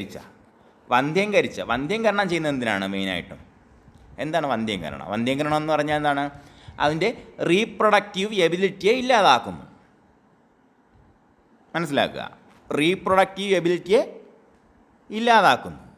ഒരു ആനിമലിൻ്റെ റീപ്രൊഡക്റ്റീവ് എബിലിറ്റി ഇല്ലാതാക്കുന്നുള്ള ഗുണം എന്താണ്? ഒന്നാലോചിച്ച് നോക്കൂ. നമ്മുടെ ശരീരത്തിൽ റീപ്രൊഡക്റ്റീവ് എബിലിറ്റി ഉണ്ടാകുന്നത് എന്തുകൊണ്ടാണ്? നമ്മൾ കഴിക്കുന്ന ആഹാരത്തിൻ്റെ ഒരു മഹാഭൂരിഭാഗവും ഉപയോഗിച്ച് കൊണ്ട് തന്നെയാണ് നമുക്ക് റീപ്രൊഡക്റ്റീവ് എബിലിറ്റി തന്നിരിക്കുന്നത്. പ്രകൃതിയായിട്ട് നമുക്ക് തന്നിരിക്കുന്ന ഒരു എബിലിറ്റിയാണ് റീപ്രൊഡക്റ്റീവ് എബിലിറ്റി. നമ്മുടെ ശരീരത്തിന് പല എബിലിറ്റീസിൽ വളരാനുള്ള എബിലിറ്റി ഉണ്ട്, റീപ്രൊഡ്യൂസ് ചെയ്യാൻ എബിലിറ്റി ഉണ്ട്. ജീവനുള്ള എല്ലാ ജീവികളും എക്സ്പ്രസ് ചെയ്യുന്ന കുറേ കോമൺ ആയിട്ടുള്ള എബിലിറ്റീസ് ഉണ്ട്. അതിലൊന്നാണ് റീപ്രൊഡക്റ്റീവ് എബിലിറ്റി. ആ റീപ്രൊഡക്റ്റീവ് എബിലിറ്റിയെ നമ്മൾ ഇല്ലാതാക്കുമ്പോൾ ആ ഭാഗത്തേക്ക് ഉപയോഗിക്കുന്ന ഊർജ്ജവും മറ്റ് പ്രോട്ടീനും അങ്ങനെയുള്ള സാധനങ്ങളും എല്ലാം കൂടെ ഇങ്ങോട്ട് ഉപയോഗിക്കും? അതിൻ്റെ ബോഡി ബിൽഡിങ്ങിനായിട്ട് അല്ലെങ്കിൽ ഗ്രോത്തിന് വേണ്ടി ഉപയോഗിക്കും. അത്രയേ ഉള്ളൂ. അതിനുവേണ്ടി കാപ്പണൈസേഷൻ അല്ലെങ്കിൽ പല സ്ഥലങ്ങളിലും കാസ്ട്രേഷനൊക്കെ ചെയ്യുന്നത്. കാസ്ട്രേഷൻ മറ്റേ നമ്മുടെ ബുള്ളക്സിലൊക്കെ ചെയ്യുന്നത്, കാസ്ട്രേഷൻ ചെയ്യുന്നതിന് വേറെ കാര്യങ്ങളുണ്ട്. കാരണം എന്താണ്? കാസ്ട്രേറ്റഡ് ബുള്ളാണെന്നുണ്ടെങ്കിൽ കുറച്ചും കൂടെ ഡൊസൈലായിരിക്കും. ഇവന്മാർ അലമ്പുണ്ടാക്കത്തില്ല. വലിയ തല്ലും പിടിയൊന്നും കൊടുക്കാതെ തന്നെ അടക്കി നിർത്താൻ പറ്റും. അപ്പോൾ അതാണ് കാപ്പണൈസേഷൻ. കാപ്പൺ എന്ന് പറഞ്ഞാൽ castrated male chicken usually under 8 months of age. 8 മാസം പ്രായത്തിൽ താഴെയുള്ള കാസ്ട്രേറ്റ് ചെയ്യപ്പെട്ട മെയിൽ ചിക്കനാണ് കാപ്പൺ എന്ന് പറയുന്നത്. എന്താണ് അതിൻ്റെ പ്രത്യേകത? That grows for longer period than cockerel. കോക്കറലിനേക്കാൾ കൂടുതൽ എന്താ പറയുക, ഒരു പൂവൻ കോഴി അല്ലെങ്കിൽ ഒരു റോസ്റ്ററിനേക്കാൾ കൂടുതൽ സമയം ഇത് വളരും. അതാണ് എൻ്റെ പ്രത്യേകത. എന്താണ്? ഗുഡ് ഫോർ ടേബിൾ പർപ്പസിനെ കഴിക്കാൻ എന്ന് വെച്ചാൽ വേറെ ഒന്നുമില്ല. ഇറച്ചി ആവശ്യത്തിന് വളരെ നല്ലതാണ്. പ്രത്യേകിച്ച് പറഞ്ഞത് the flesh has better flavour, fine texture and is more tender. നല്ല ഫ്ലേവറായിരിക്കും, ടെക്സ്ചർ നല്ല ഫൈനായിരിക്കും, ടെൻഡറായിരിക്കും, നല്ല കട്ടി കുറഞ്ഞായിരിക്കും. അങ്ങനെയാണ് പറഞ്ഞത്. ഇനി ക്ലച്ച് എന്ന് പറയുന്നത്, നമ്മൾ ആ കൂടി ഒരു ക്ലച്ച് കേട്ടിട്ടുള്ളത്, നമ്മൾ ശ്രീനിവാസൻ്റെ സിനിമയിൽ ക്ലച്ച് അമർത്തുമ്പോൾ ഗിയർ ഇടണം, അല്ലെങ്കിൽ ഗിയർ ഇടുമ്പോൾ ക്ലച്ച്, അങ്ങനെ എന്തോ പറയില്ലേ, അതല്ല ഈ clutch. A term expressing sequence of egg laying. മുട്ടയിടൽ, എഗ് ലേയിങ് മുട്ടയിടുന്ന, അതിനെ എക്സ്പ്രസ് ചെയ്യുന്നൊരു ടേമാണ് ക്ലച്ച് എന്ന് പറയുന്നത്. അത് വേറെ നല്ല ശ്രദ്ധിക്കുക, number of eggs laid on consecutive days without gap. Number of legs laid on consecutive days without gap. ഒരാഴ്ചയിൽ 7 ദിവസം എന്നുണ്ടെങ്കിൽ മിക്കവാറും നമ്മൾ നോക്കുമ്പോൾ നമ്മൾ വിചാരിക്കുന്നത് 7 ദിവസം മുട്ട ഇടുമോ നമ്മുടെ കോഴി? 7 ദിവസം മുട്ട ഇടാറില്ല, സത്യം അതാണ്. നമ്മളൊക്കെ ഇന്ന് മുട്ട കിട്ടി 5 കോഴി ഉണ്ടെങ്കിൽ ഇന്ന് 5 മുട്ട കിട്ടി, 5 മുട്ട കിട്ടി, മറ്റന്നാൾ 4. അപ്പോൾ ഏതോ ഒരെണ്ണം ഒരു ദിവസം മുട്ട ഇട്ടില്ല, മനസ്സിലായില്ലേ? ചില ദിവസം 3 മുട്ട കിട്ടും, 2 മുട്ട ഇട്ടില്ല. അപ്പോൾ ഇത് കൺസിക്യൂട്ടീവായിട്ട് ഒരാഴ്ചയിൽ എത്ര ദിവസം മുട്ടയിടുന്നു എന്നുള്ളതിനെയാണ് ക്ലച്ച് എന്ന് പറയുന്നത്. അപ്പോൾ എന്താണ് പ്രൊഡക്ടിവിറ്റി, ആ ബേർഡിൻ്റെ പ്രൊഡക്ടിവിറ്റി കൂടുതലാണെങ്കിൽ ലോങ് ആയിട്ടുള്ള ക്ലച്ച് ആയിരിക്കും. 6 ഡേ നീളമുള്ള ക്ലച്ച് ആണെന്നുണ്ടെങ്കിൽ ഒരാഴ്ചയിൽ അതിന് 6 മുട്ട തരും. അത് മനസ്സിലായോ? 5 ഡേ നീളമുള്ള ക്ലച്ച് ആണെന്നുണ്ടെങ്കിൽ ഒരാഴ്ചയിൽ അത് 5 മുട്ട തരും. അതാണ് പറയുന്നത്, അതാണ് ക്ലച്ച് എന്ന് പറയുന്നത്. Clutch is a term expressing sequence of egg laying. Egg laying സീക്വൻസിനെ എക്സ്പ്രസ് ചെയ്യുന്ന ഒരു ടേമാണ് ക്ലച്ച് എന്ന് പറയുന്നത്. അടുത്തത് കോക്ക് ഓർ റൂസ്റ്റർ. മുകളിൽ പറഞ്ഞ പൂവൻകോഴി തന്നെയാണ് ഈ സാധനം. It is a mature male chicken with coarse skin, toughened and darkened meat along with hardened chest bone. പൂവൻകോഴി, കൂവിത്തെളിഞ്ഞ കോഴി. കൂവിത്തെളിഞ്ഞ കോഴിയെ കുറിച്ചാണ് പറയുന്നത്. കൂവാൻ തുടങ്ങുന്ന കോഴിയാണ് കോക്കറൽ എന്ന് പറയുന്നത്, അവിടെ പറയാം. അപ്പോൾ it is a mature male chicken with coarse skin. Soft pliable സ്കിന്നല്ല, നമ്മൾ അതിൻ്റെ പപ്പും പൊടിയും പറിക്കുവാണെങ്കിൽ അറിയാം, നല്ല കട്ടിയുള്ള സ്കിന്നാണ്. അതായത് നമ്മുടെ ബ്രോയിലറിൻ്റെയൊക്കെ സ്കിന്നാണെങ്കിൽ ഊരുന്നതുള്ള ഉടുപ്പ് ഊരുന്ന കണക്ക് എന്താണ്, രണ്ട് ചിറകിൻ്റെ അറ്റവും കട്ട് ചെയ്തിട്ട് 2 പിടി പിടിച്ചാൽ സ്കിന്ന് കയ്യിലിരിക്കും. പക്ഷേ ഇതങ്ങനെയല്ല, അങ്ങനെയൊന്നും ഊരിയെടുക്കാൻ പറ്റത്തില്ല. നല്ല കൊയാഴ്സ് അല്ല, കട്ടി കൂടിയ സ്കിന്നാണ്. ടഫ് ആൻഡ് അതുപോലെ മീറ്റിനെ കുറിച്ച് പറയാൻ കഴിയില്ല, നല്ല കട്ടിയുള്ളതും ഡാർക്ക് ഇരുണ്ട കളറിലുള്ള മീറ്റാണ്. ചെസ്റ്റ് ബോൺ എടുത്തു കഴിഞ്ഞാൽ കടിച്ചൊക്കെ പൊട്ടിക്കാൻ പറ്റുന്നൊരു ബോണാണ്, ഓക്കെ സംബന്ധിച്ചു. പക്ഷേ എന്താണ്, അത് പൂർണ്ണമായിട്ടും കാർട്ടിലേജിനസ് ആയിരിക്കത്തില്ല. അത് കാൽസിഫിക്കേഷൻ നടന്ന് നല്ലൊരു ബോണായിട്ട് മാറിയിട്ടുണ്ടാകും ചെസ്റ്റ് ബോൺ. അതാണ് റൂസ്റ്റർ അല്ലെങ്കിൽ കോക്ക് എന്ന് പറയുന്നത്. ഇനി cockerel, a young male fowl less than an year old, meat of which is comparatively better than cock in respect of its texture, consistency, tenderness, chest bone structure etcetera. അതായത് 1 വയസ്സിൽ താഴെയുള്ള പൂവൻകോഴി, rooster അല്ലെങ്കിൽ കോക്കെന്ന് പറഞ്ഞാൽ എന്താണ്, മുതുക്കനായ കോഴിയാണ് റൂസ്റ്റർ. അല്ലെങ്കിൽ 1 വയസ്സിന് മുകളിലുള്ള കോഴിയാണ് കോക്കോ റൂസ്റ്റർ എന്ന് പറയുന്നത്. A young male fowl less than an year old, 1 വർഷത്തിൽ പ്രായത്തിൽ താഴെ മാത്രം പ്രായമുള്ളത്. Meat of which is comparatively better than cock, കോക്കിനെ സക്കാലും നല്ല മീറ്റായിരിക്കും കമ്പാരിറ്റീവ്ലി. കോക്കിനെ സംബന്ധിച്ച് നോക്കണമെന്നുണ്ടെങ്കിൽ കുറച്ചുകൂടി നല്ല മീറ്റായിരിക്കും ഉള്ളത്. എന്ത് അടിസ്ഥാനത്തിലാണ് പറയുന്നത്? ടെക്സ്ചർ ആണെങ്കിലും കൺസിസ്റ്റൻസി ആണെങ്കിലും ടെൻഡർനെസ് ആണെങ്കിലും ഒക്കെ കുറച്ചുകൂടെ ബെറ്റർ ആയിരിക്കുന്നതാണ്. ടെക്സ്ചർ അതല്ല, അതിൻ്റെ കുറച്ചുകൂടെ കട്ടി കുറവായിരിക്കും, സോഫ്റ്റ് ആയിരിക്കും. ടെക്സ്ചർ എന്ന് പറഞ്ഞാൽ സോഫ്റ്റ് ടെക്സ്ചർ ആയിരിക്കും. കൺസിസ്റ്റൻസി പറഞ്ഞാൽ അത്രയ്ക്ക് മുറുക്കമുള്ള ഇറച്ചി ആയിരിക്കത്തില്ല, നല്ല ടെൻഡർ ആയിരിക്കും, കടിച്ചാൽ മുറിയുന്നതായിരിക്കും. അതുപോലെയാണ്. അതുപോലെ ചെസ്റ്റ് ബോൺ സ്ട്രക്ചർ എന്നതിൽ അത്രയ്ക്കും ഹാർഡൻഡ് ആയിരിക്കത്തില്ല.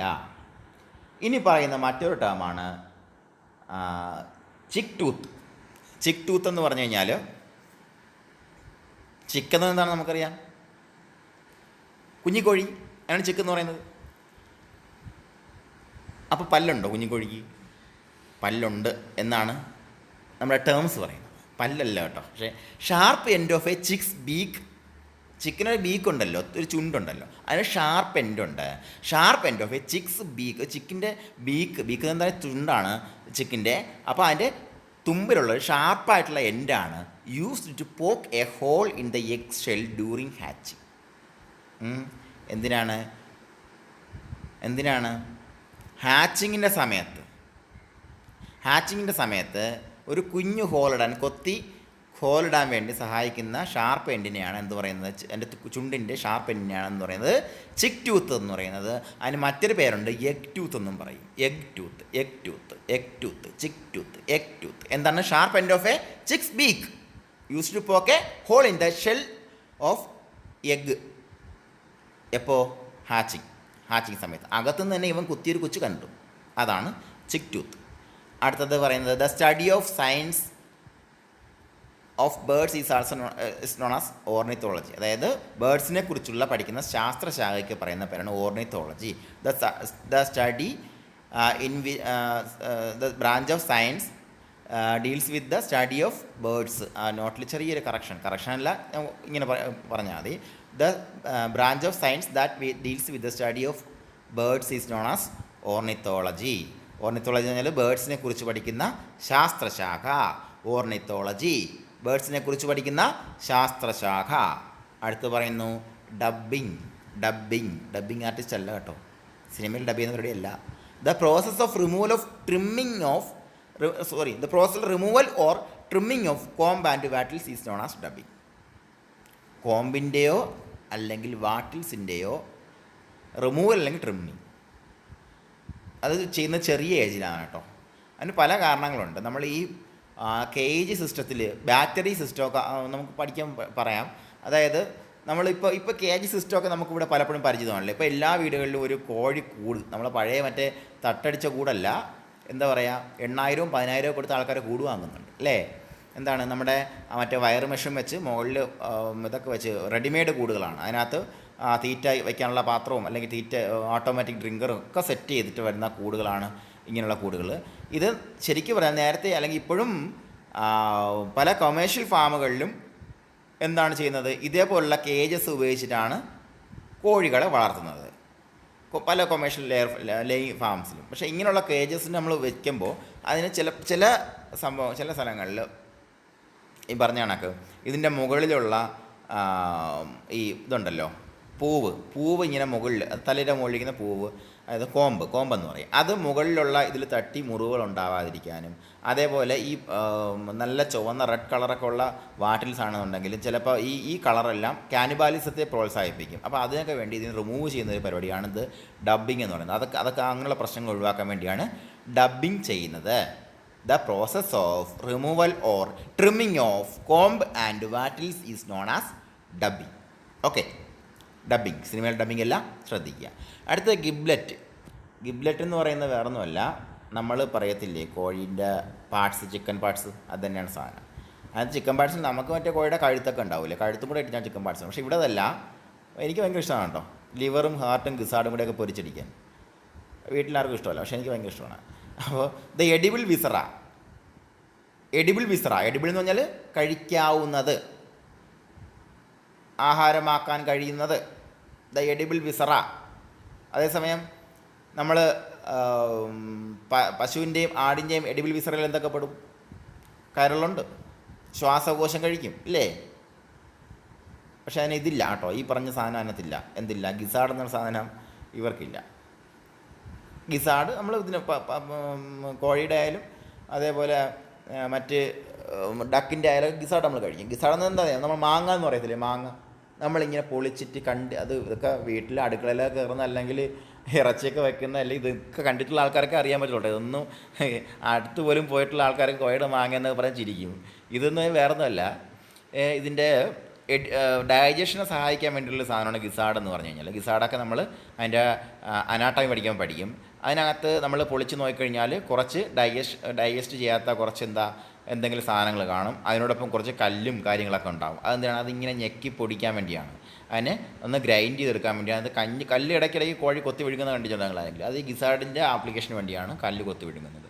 അപ്പോൾ ഇതാണ് ഗിസാർഡ്. അപ്പോൾ ആ ഗിസാർഡ് നമ്മൾ കട്ട് ചെയ്തിട്ട് അതിനകത്ത് നിന്നുള്ളൊരു പാട ഉരിച്ച് കളഞ്ഞ് വേസ്റ്റ് എല്ലാം കളഞ്ഞ് വൃത്തിയാക്കിയിട്ട് നമ്മൾ ഗിസാർഡ് കട്ട് ചെയ്ത് അതേപോലെ ലിവറും കട്ട് ചെയ്ത് ഹേർട്ടൊക്കെ കട്ട് ചെയ്ത് നമ്മൾ പൊരിച്ചെടുക്കില്ലേ, അതിനാണ് ഗിബ്ലെറ്റ് എന്ന് പറയുന്നത്. ഗിബ്ലെറ്റ് എന്താണ്? The edible viscera of birds comprising of liver, heart and gizzard. ബാക്കിയുള്ള വിസറ നമ്മൾ കഴിക്കത്തില്ല. പക്ഷേ പശുവിൻ്റെ ആണെങ്കിലോ പണ്ടൊക്കെ നമ്മൾ വൃത്തിയാക്കി പോട്ടി ഉണ്ടാക്കി അടിക്കുമല്ലേ. നമ്മൾ തിരുവനന്തപുരം ആ ഏരിയയിലൊന്നും പോട്ടി അത്ര ഫേമസ് അല്ല. പക്ഷേ കുറച്ച് വടക്കോട്ട് വന്നു കഴിഞ്ഞാൽ പോട്ടി, പശുവിൻ്റെ പണ്ടം, എന്താണ് പശുവിൻ്റെ റൂമനും റെട്ടിക്കുലും ഓമേസും ഒക്കെ അങ്ങോട്ട് ക്ലീൻ ചെയ്ത് വൃത്തിയാക്കി സെറ്റ് ചെയ്ത് അതിനെ കൊത്തി അരിഞ്ഞ് കറിയാക്കിയിട്ട് അതിനെ ഫ്രൈ ചെയ്ത് ഒക്കെ പോട്ടിയും കപ്പയൊക്കെ ആയിട്ട്, ഇതാണ് പോട്ടി എന്ന് പറയുന്നത് ആ കറി. അതിനകത്ത് നമ്മൾ കപ്പയൊക്കെ മിക്സ് ചെയ്ത് കഴിക്കും. ഭയങ്കര ടേസ്റ്റാണ് സാധനത്തിന്, ഒരുപാട് കൊഴുപ്പൊക്കെ ഉണ്ട്, നല്ല ടേസ്റ്റുള്ള സാധനമാണ് പോട്ടി എന്ന് പറയുന്നത്. അപ്പോൾ അത് മറ്റേതിനെ സംബന്ധിച്ച് അതിൻ്റെ എഡിബിൾ വിസറയിൽ അതൊക്കെ പെടും. പക്ഷേ ഇവിടെയാണെങ്കിൽ ഇത്ര സാധനങ്ങൾ നമ്മൾ കഴിക്കാൻ എടുക്കത്തുള്ളൂ. വിസറ എന്ന് പറഞ്ഞാൽ ആന്തരിക അവയവങ്ങൾ, വിസറ എന്ന് പറഞ്ഞാൽ ആന്തരിക അവയവങ്ങൾ. ഓക്കെ, അതാണ്. ഇനി അടുത്തത് മിൽക്കിംഗ് എന്ന് പറയുമ്പോൾ നമ്മൾ വിചാരിക്കും എന്താണ്,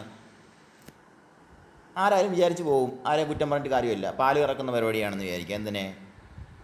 പശുവിനായാലും എരുമയായാലും നമുക്ക് കറക്കുന്നു. പക്ഷേ ഇവിടെ അതല്ല. Collection of semen in poultry by applying external massage to testis is a process of collection of semen. അത് ചില സ്ഥലങ്ങളിൽ നമുക്ക് ഈ വലിയ എക്സ്പെരിമെൻ്റൽ പർപ്പസിലൊക്കെ ആർട്ടിഫിഷ്യൽ ഇൻസെമിനേഷൻ പ്രാക്ടീസ് ചെയ്യുമ്പോൾ സെമൻ കളക്ട് ചെയ്യേണ്ടതായിട്ടുണ്ട്.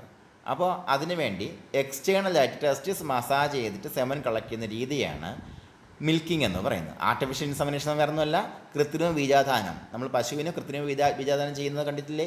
ഇടം കൈ കൊണ്ട് നമ്മൾ റെക്ടൽ പാൽപേഷൻ നടത്തി, നമ്മൾ ഗണ്ണിൽ സെമൻ ലോഡ് ചെയ്ത് നമ്മൾ വജാനയിലൊക്കെ കടത്തി നമ്മൾ സെർവിക്സിനകത്ത് കൊണ്ട് സെമൻ നിക്ഷേപിക്കുന്ന രീതിയാണ് ആർട്ടിഫിഷ്യൽ ഇൻസെമിനേഷൻ. അതേപോലെയല്ല ഇവിടെ നമ്മൾ ഇടം കൈ കൊണ്ട് ഇത് കടത്താനൊന്നും പറ്റത്തില്ല, കാരണം ഇതിനെല്ലാം ഒരു ഓപ്പണിങ് മാത്രമേ ഉള്ളൂ. ഏത്? ഓക്കെ. അപ്പോൾ ഇതാണ് ഈ പറഞ്ഞ ആർട്ടിഫിഷ്യൽ ഇൻസെമിനേഷൻ, ഈ കൃത്രിമ ബീജാധാനം ചില സാഹചര്യങ്ങളിലും കോഴികളിലും നടപ്പിലാക്കാറുണ്ട്. അപ്പോൾ അതിനുവേണ്ടി എന്ത് ചെയ്യണം? സെമൻ കളക്ട് ചെയ്തെടുക്കണം. അപ്പോൾ അതിനെയാണ് നമ്മൾ മിൽക്കിംഗ് എന്ന് പറയുന്നത്. അടുത്തത് ഇച്ചിരി പ്രധാനപ്പെട്ട സാധനമാണ് മൗൾട്ടിങ് എന്ന് പറയുന്നത്. മൗൾട്ടിങ് ശ്രദ്ധിക്കുക. Moulting the natural and normal physiological process of shedding of old feathers and growing new ones annually in poultry. എല്ലാ വർഷവും പൗൾട്രിയിൽ കാണപ്പെടുന്ന ഒരു പ്രത്യേകതയാണ് എന്താണ്? മൗൾട്ടിങ്. അതിൻ്റെ നമ്മുടെ ചുരുക്കി പറഞ്ഞാൽ എന്താ പറയുക, പാമ്പ് പടം പൊഴിക്കത്തില്ലയോ? അതെല്ലാ വർഷമല്ല, ഞാൻ ഒരു എക്സാമ്പിൾ പറഞ്ഞാണ്. പാമ്പ് പടം പൊഴിക്കുന്ന പോലെ തന്നെ കോഴി അതിൻ്റെ പഴയ തൂവലുകൾ കളഞ്ഞിട്ട് പുതിയ തൂവല് കൊണ്ടുവരുന്ന രീതിയാണ് മൗൾട്ടിങ് എന്ന് പറയുന്നത്. നമുക്ക് കണ്ടറിയാം, ചില സമയങ്ങളിൽ കോഴിയുടെ ഇല കൊഴിയും ശിശിരത്തിൽ എന്ന് പറഞ്ഞ പോലെ തൂവൽ കൊഴിയുന്ന ഒരു കാലയളവുണ്ട്. ആ കാലയളവിനെ, ആ പ്രോസസ്സിനെയാണ് ദ നാച്ചുറൽ നോർമൽ ഫിസിയോളജിക്കൽ പ്രോസസ്സാണ്. ഇത് നമ്മൾ ഇത് പറഞ്ഞുകൊണ്ട് മൃഗാശുപത്രി പോകണമെന്ന് സാറേ, എൻ്റെ കോഴിയുടെ ഇത് മൊത്തം തൂവൽ മൊത്തം പൊഴിഞ്ഞു പോകണം സാറേ, മരുന്ന് വേണമെന്ന് പോകേണ്ട കാര്യമൊന്നുമില്ല. അതാണ് നാച്ചുറൽ ഫിനോമിനാണ്, നോർമൽ ഫിസിയോളജിക്കൽ പ്രോസസ്സാണ്. എന്താണ്? പഴയ ഫെതേഴ്സ് പൊഴിച്ചിട്ട് പുതിയ ഫെതേഴ്സ് വരുന്നതിനെ മൗൾട്ടിങ് എന്ന് പറയുന്നത്. മൗൾട്ടിങ് നമ്മുടെ ലെയേഴ്സിൻ്റെ കാര്യം പറയുമ്പോൾ മൗൾട്ടിങ് അവിടെ നമ്മൾ പറയുന്നുണ്ട്. കാരണം മൗൾട്ടിങ് എന്ന് പറഞ്ഞാൽ ഗുഡ് ലെയേഴ്സ് ആർ ഫാസ്റ്റ് മൗൾട്ടേഴ്സ് എന്ന് പറയും. ഗുഡ് ലെയേഴ്സ് ഫാസ്റ്റ് മൗൾട്ടേഴ്സ് ആയിരിക്കും. ശ്രദ്ധിച്ച് വയ്ക്കുക. ഗുഡ് ലെയേഴ്സ് എന്ന് പറഞ്ഞാൽ പെട്ടെന്ന് തന്നെ മൗൾട്ടിങ് കംപ്ലീറ്റ് ചെയ്യുന്ന ബേർഡ്സാണ് ഗുഡ് ലെയേഴ്സ് ആയിരിക്കും. അത് ഗുഡ് ലെയേഴ്സിനുള്ള ഒരു എന്താ പറയുക, ഒരു സൂചകമാണ്. അപ്പോൾ അടുത്തത് ഇനി പിക്കിംഗ് എന്ന് പറഞ്ഞാൽ ഇത് മറ്റത് പൊഴിച്ച് കളയുന്നത്. ഇനി പിക്കിംഗ് നമ്മൾ എന്താ പറയുക, ഉടവന്നില്ലേ? അതിനെ സംഭവം detrimental activity of chicken speaking at each others feathers. Chicken അങ്ങോട്ടും ഇങ്ങോട്ടും കൊത്തി പൂട പൊഴിച്ച് വെക്കുന്ന പരിപാടിയാണ്. അതായത് കൊത്തുകൂടെന്ന് പറയത്തില്ലേ, നമ്മുടെ കാനിബാളിസം ഇതിൻ്റെ നെക്സ്റ്റ് ലെവലായിട്ട് വരും കേട്ടോ. ഇതിൻ്റെ നെക്സ്റ്റ് ലെവലായിട്ട് കാനിബാളിസം വരും. അതിന് മുമ്പ് തന്നെ ഇവന്മാർ അങ്ങോട്ടും ഇങ്ങോട്ടും കൊത്തുകൂടിയിട്ട് പൂട പൊഴിച്ച് കളയുന്ന രീതിയാണ് പിക്കിംഗ് എന്ന് പറയുന്നത്. ഓക്കെ, പിക്കിംഗ് ശ്രദ്ധിക്കുക. ഇനി അടുത്തത് പൈപ്പിംഗ് എന്ന് പറഞ്ഞാൽ the act of chicks pecking at their shells to break out. ഇത്രയേ ഉള്ളൂ. എന്താണ്? The act of chicks pecking at their shells to break out. എപ്പോഴാണ്? ഡ്യൂറിങ് ഹാച്ചിങ് പ്രോസസ്സ് സമയത്ത്, ഹാച്ച് ഔട്ട് ആവുന്ന സമയത്ത്, മുട്ട വിരിയുന്ന സമയത്ത്. ഹാച്ചിങ് എന്നാൽ മുട്ട വിരിയുന്ന സമയത്താണ് ഹാച്ചിങ് എന്ന് പറയും. ആ പ്രോസസ്സിനെ ഹാച്ചിങ് എന്ന് പറയും. ഈ ഹാച്ചാവുന്ന സമയത്ത് നമ്മൾ പുറമേ നിന്ന് പൊട്ടിച്ചു കൊടുക്കാമല്ലോ, ഇതിൻ്റെ ഷെല്ല് പൊട്ടിക്കണ്ടേ. അപ്പോൾ അകത്തുനിന്ന് തന്നെ ഇവ എന്ത് ചെയ്യും? തോടിനെ കൊത്തി പൊട്ടിക്കും. അപ്പോൾ പൈപ്പിംഗ് എന്ന് പറഞ്ഞാൽ അതിങ്ങനെ പൊത്തി വരും. പെട്ടെന്ന് ഒരു ദിവസം കൊത്തി പൊട്ടിക്കല്ല, അതിങ്ങനെ പതുക്കെ കൊത്തി കൊണ്ടുവരണത്. അവിടെ നമുക്കറിയാൻ പറ്റും. നമ്മൾ പൈപ്പിംഗ് തുടങ്ങിക്കഴിഞ്ഞാൽ പിന്നെ മറ്റേ ആർട്ടിഫിഷ്യൽ ഇൻക്യുബേറ്റർ പഠിക്കുമ്പോൾ പൈപ്പിംഗ് അവിടെ പറയുന്നുണ്ട്, ശ്രദ്ധിക്കുക. അതപ്പോൾ നമുക്ക് പറഞ്ഞു പോകാം. പൈപ്പിംഗ് ഇത്രയേ ഉള്ളൂ, ഇതിനെ കൊത്തി പൊട്ടിക്കുന്ന രീതിയാണ്. അപ്പോൾ ഇത്രയും ടേംസ് നമ്മൾ പറഞ്ഞു. ആ ടേംസ് പഠിക്കാൻ വേണ്ടി 44 മിനിറ്റ് നമ്മൾ ഡിസ്കസ് ചെയ്തു. കാര്യങ്ങളൊക്കെ ക്ലിയറായി മനസ്സിലായെന്ന് വിചാരിക്കുന്നു. എന്തെങ്കിലും സംശയം ഉണ്ടെങ്കിൽ പേഴ്സണൽ മെസ്സേജ് ചെയ്യാം.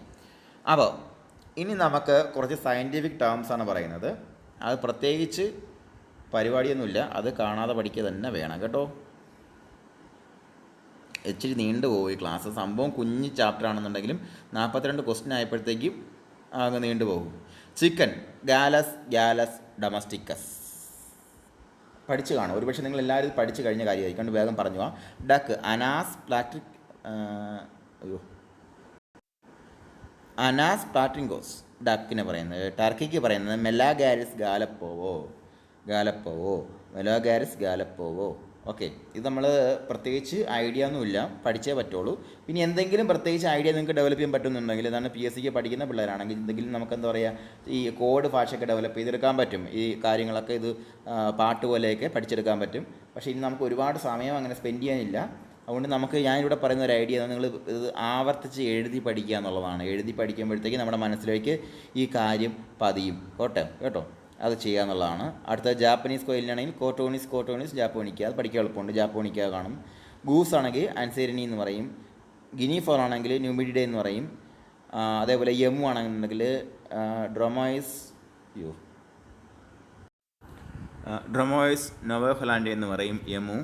ഓസ്ട്രിച്ചിട്ടാണെങ്കിൽ സ്റ്റുദിയോ ക്യാമലസ് എന്ന് പറയും. അതിനകത്ത് നമ്മൾ പൗൾട്രിയിലകത്ത് ഓസ്ട്രിച്ച് ശരിക്കും പറഞ്ഞാൽ നമ്മളെ മുട്ടയുടെ ആവശ്യത്തിന് വേണ്ടി വളർത്തുന്നു വെച്ചാൽ നമ്മളിവിടെ അങ്ങനെ വളർത്തുന്നില്ല കേട്ടോ, അതുകൊണ്ട് അതിനെ പൗൾട്രിയിൽ പെടുത്തുന്നില്ല. എന്നാൽ കൂടിയും നമ്മൾ പറഞ്ഞു പോയെന്നേ ഉള്ളൂ. യമു നമുക്കിവിടെ ടെക്സ്റ്റിലില്ലാത്ത സാധനമാണ്. അതേപോലെ ഗൂസ് ഇല്ല, നമുക്കിവിടെ 2-3 ടെക്സ്റ്റിൽ പറഞ്ഞിട്ടില്ല. പക്ഷേ ഇത്രയും കാര്യങ്ങൾ നമ്മൾ ഓർത്തിരിക്കുകയാണ്. ദ ലാർജസ്റ്റ് സെല്ലെന്ന് പറയുന്നത് എന്താണെന്ന് അറിയാമല്ലോ നിങ്ങൾക്ക്. ലോകത്തിലെ ഏറ്റവും വലിയ സെല്ലെന്ന് പറഞ്ഞാൽ ഓസ്ട്രിച്ചിൻ്റെ എഗ്ഗാണ്, ഒട്ടകപ്പക്ഷിയുടെ മുട്ടയാണ്. യമു എന്ന് പറഞ്ഞാൽ നമുക്കറിയാമല്ലോ, യമു കണ്ടാൽ ഒട്ടകപ്പക്ഷി പോലെ ഇരിക്കുന്ന സാധനമാണ്, വലിയ വലിപ്പമുള്ള സാധനമാണ്. കണ്ടാൽ നമുക്ക് ഒട്ടകപ്പക്ഷി എന്ന് തോന്നും, പക്ഷേ അത്രയും വലിപ്പമില്ല. ഒട്ടകപ്പക്ഷി അത്രയില്ല. അടുത്ത ഗിനി ഫോൾ നമുക്കറിയാമല്ലോ. ഗിനി ഫോൾ എന്ന് പറഞ്ഞാൽ ഗിനിക്കോഴി കണ്ടിട്ടില്ലേ പലരും? ഗിനി ഫോൾ നല്ല പുള്ളിയൊക്കെ ഉള്ള ഒരു കോഴി, അത് കണ്ടിട്ടുണ്ടാവും എല്ലാവരും. ഗൂസ് എന്ന് പറഞ്ഞാൽ വാത്ത എന്ന് പറയുന്ന സാധനമാണ് കേട്ടോ. വാത്ത എന്താണ് നമ്മൾ കണ്ടാൽ എന്താണ് ഈ ഡക്കിനെ കണക്കിരിക്കും. അരയണം എന്നൊക്കെ നമ്മൾ പറയും, പക്ഷേ അരയണം അല്ല ശരിക്കും പറഞ്ഞാൽ. അത് അരയണത്തിനോട് വളരെ സാമ്യമുള്ള മറ്റൊരു സാധനമുണ്ട്, സ്വാനുണ്ട് കേട്ടോ. ആക്ച്വലി അത് ഇവിടെയെങ്കിലും ഇല്ല. സ്വാൻ കുറച്ചുകൂടെ വലിപ്പമുള്ള സാധനമാണ്. നല്ല അരയന്നം, നമ്മുടെ മലയാളത്തിൽ പറഞ്ഞ അരയന്നം എന്നുള്ളതൊരു സാങ്കല്പിക കഥാപാത്രമാണ്, അങ്ങനെ ഒരു ജീവിയില്ല. പക്ഷേ ഈ മലയാളത്തിൽ പറയുന്ന അരയന്നത്തോട് നമ്മൾ രവിവർമ്മ ചിത്രങ്ങളിലൂടെ വളരെ സാമ്യമുള്ള ഒരു അരയന്നം എന്നുള്ള സാധനമുണ്ട്, സ്വാൻ എന്ന് പറയും. ബ്ലാക്ക് സ്വാനുണ്ട്, വൈറ്റ് സ്വാനൊക്കെ ഉണ്ട്. പക്ഷേ ഇത് ഇവിടെ ഗൂസ് എന്ന് പറയുന്നത് നമ്മുടെ അരയന്നം എന്ന് പറഞ്ഞാൽ പലരും വളർത്തുകയും മുട്ട തിന്നുകയും അതിനെ കഴിക്കുകയൊക്കെ ചെയ്യുന്നത് ഗൂസാണ്, വാത്തക്കോഴിയാണ് കേട്ടോ. അപ്പോൾ ഇത് ബാക്കി ടർക്കി നിങ്ങൾക്ക് അറിയാമല്ലോ, ടർക്കി കോഴി അറിയാമല്ലോ, പറഞ്ഞേണ്ട കാര്യമില്ല. ജാപ്പനീസ് കോഴിയും അറിയാം, കാടക്കോഴിയും അറിയാം. ഓക്കെ, അടുത്തത് ലൈഫ് സ്റ്റോക്ക് സെൻസസ് 2012 പ്രകാരമുള്ള പൗൾട്രിയുടെ കുറച്ച് സ്റ്റാറ്റിസ്റ്റിക്സ് ആണ്. ഇത് നമ്മൾ ഫസ്റ്റ് സ്റ്റാറ്റിസ്റ്റിക്സ് ഭാഗത്ത് ഇത് പഠിക്കുന്നുണ്ട്, എന്നാൽ ഇവിടെ അതൊന്ന് പറഞ്ഞു പോവുകയാണ്. According to the 19th livestock census 2012 of India, the total poultry population in country has increased by 12.39% over the previous census year, ഏതാണ് 2007.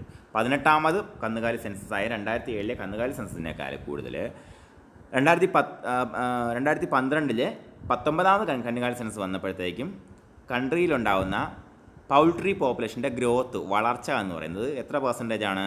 12.3% വളർച്ചയാണ് രേഖപ്പെടുത്തിയത്. ശ്രദ്ധിക്കുക, ഒരു ചോദ്യമായിട്ട് ചോദിക്കാം. 12.39% വളർച്ച രേഖപ്പെടുത്തി. ഇത് 2007 സെൻസസിനേക്കാൾ എത്ര? 12.39% വളർച്ച രേഖപ്പെടുത്തി. എവിടെ? 2012 സെൻസസിൽ.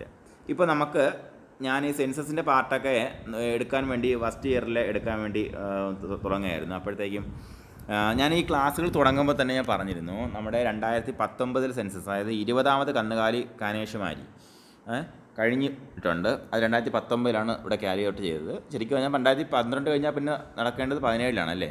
പക്ഷേ 2017 തുടങ്ങാനുള്ള പരിപാടിയൊക്കെ വന്നെങ്കിലും പല രാജ്യത്തിൻ്റെ പല ഭാഗങ്ങളിലും 2018 തുടങ്ങിയത്. അപ്പോഴത്തേക്കും നമുക്കിവിടെ ഒന്ന് പ്രളയം വന്നു. അതുകൊണ്ട് പിന്നെ ഇവിടെ കേരളത്തിൽ 2019 പോയത്. 5 വർഷം കൂടെ നടക്കേണ്ട സാധനമാണ്, നടക്കുന്ന സെൻസാണ് നമ്മുടെ കന്നുകാലി കാനേഷുമാരി എന്ന് പറയുന്നത്. അപ്പോൾ പിന്നെ ഒരു 7 വർഷത്തോളം നീണ്ട് പോയി എന്നുള്ളതാണ്. 2 വർഷം കൂടെ എക്സ്ട്രാ വന്നു. അപ്പോൾ അതിൻ്റെ ഹാൻഡ് ബുക്ക് വരുമ്പോഴത്തേക്ക് അതെടുക്കാമെന്ന് ഞാൻ പറഞ്ഞിരുന്നു. പക്ഷേ ഞാൻ മനസ്സിലാക്കുന്നത് എന്താണെന്ന് വെച്ച് കഴിഞ്ഞാൽ, നമ്മുടെ ക്വസ്റ്റ്യനൊക്കെ പ്രിപ്പറേഷൻ കഴിഞ്ഞതിന് ശേഷമാണ്, ഈ കഴിഞ്ഞ മാസമാണ് ഹാൻഡ് ബുക്ക് ഇവിടെ പ്രകാശനം നടന്നിട്ടുള്ളത്. അപ്പോൾ അതിൻ്റെ ഡാറ്റ നമുക്ക് തൽക്കാലം ഒഴിവാക്കാമെന്നാണ് എൻ്റെ മനസ്സ് പറയുന്നത്. കാരണം ഹാൻഡ് ബുക്ക് പബ്ലിഷ് ചെയ്യാതെ അങ്ങനെ അതിനുള്ള ചോദ്യങ്ങൾ വരാൻ സാധ്യത വളരെ കുറവാണ്, വളരെ ഇല്ല എന്ന് തന്നെ പറയാൻ. അപ്പോൾ പക്ഷേ അതിൻ്റെ ഡാറ്റയൊക്കെ നേരത്തെ വന്നിട്ടുണ്ട് കേട്ടോ. ഡാറ്റയൊക്കെ പല വെബ്സൈറ്റുകളിലൊക്കെ ഔദ്യോഗികമായിട്ട് പബ്ലിഷ് ചെയ്താലേ നമുക്ക് ഡാറ്റയായിട്ട് എടുക്കാൻ പറ്റത്തുള്ളൂ. അങ്ങനെ ചെയ്തിട്ടില്ല.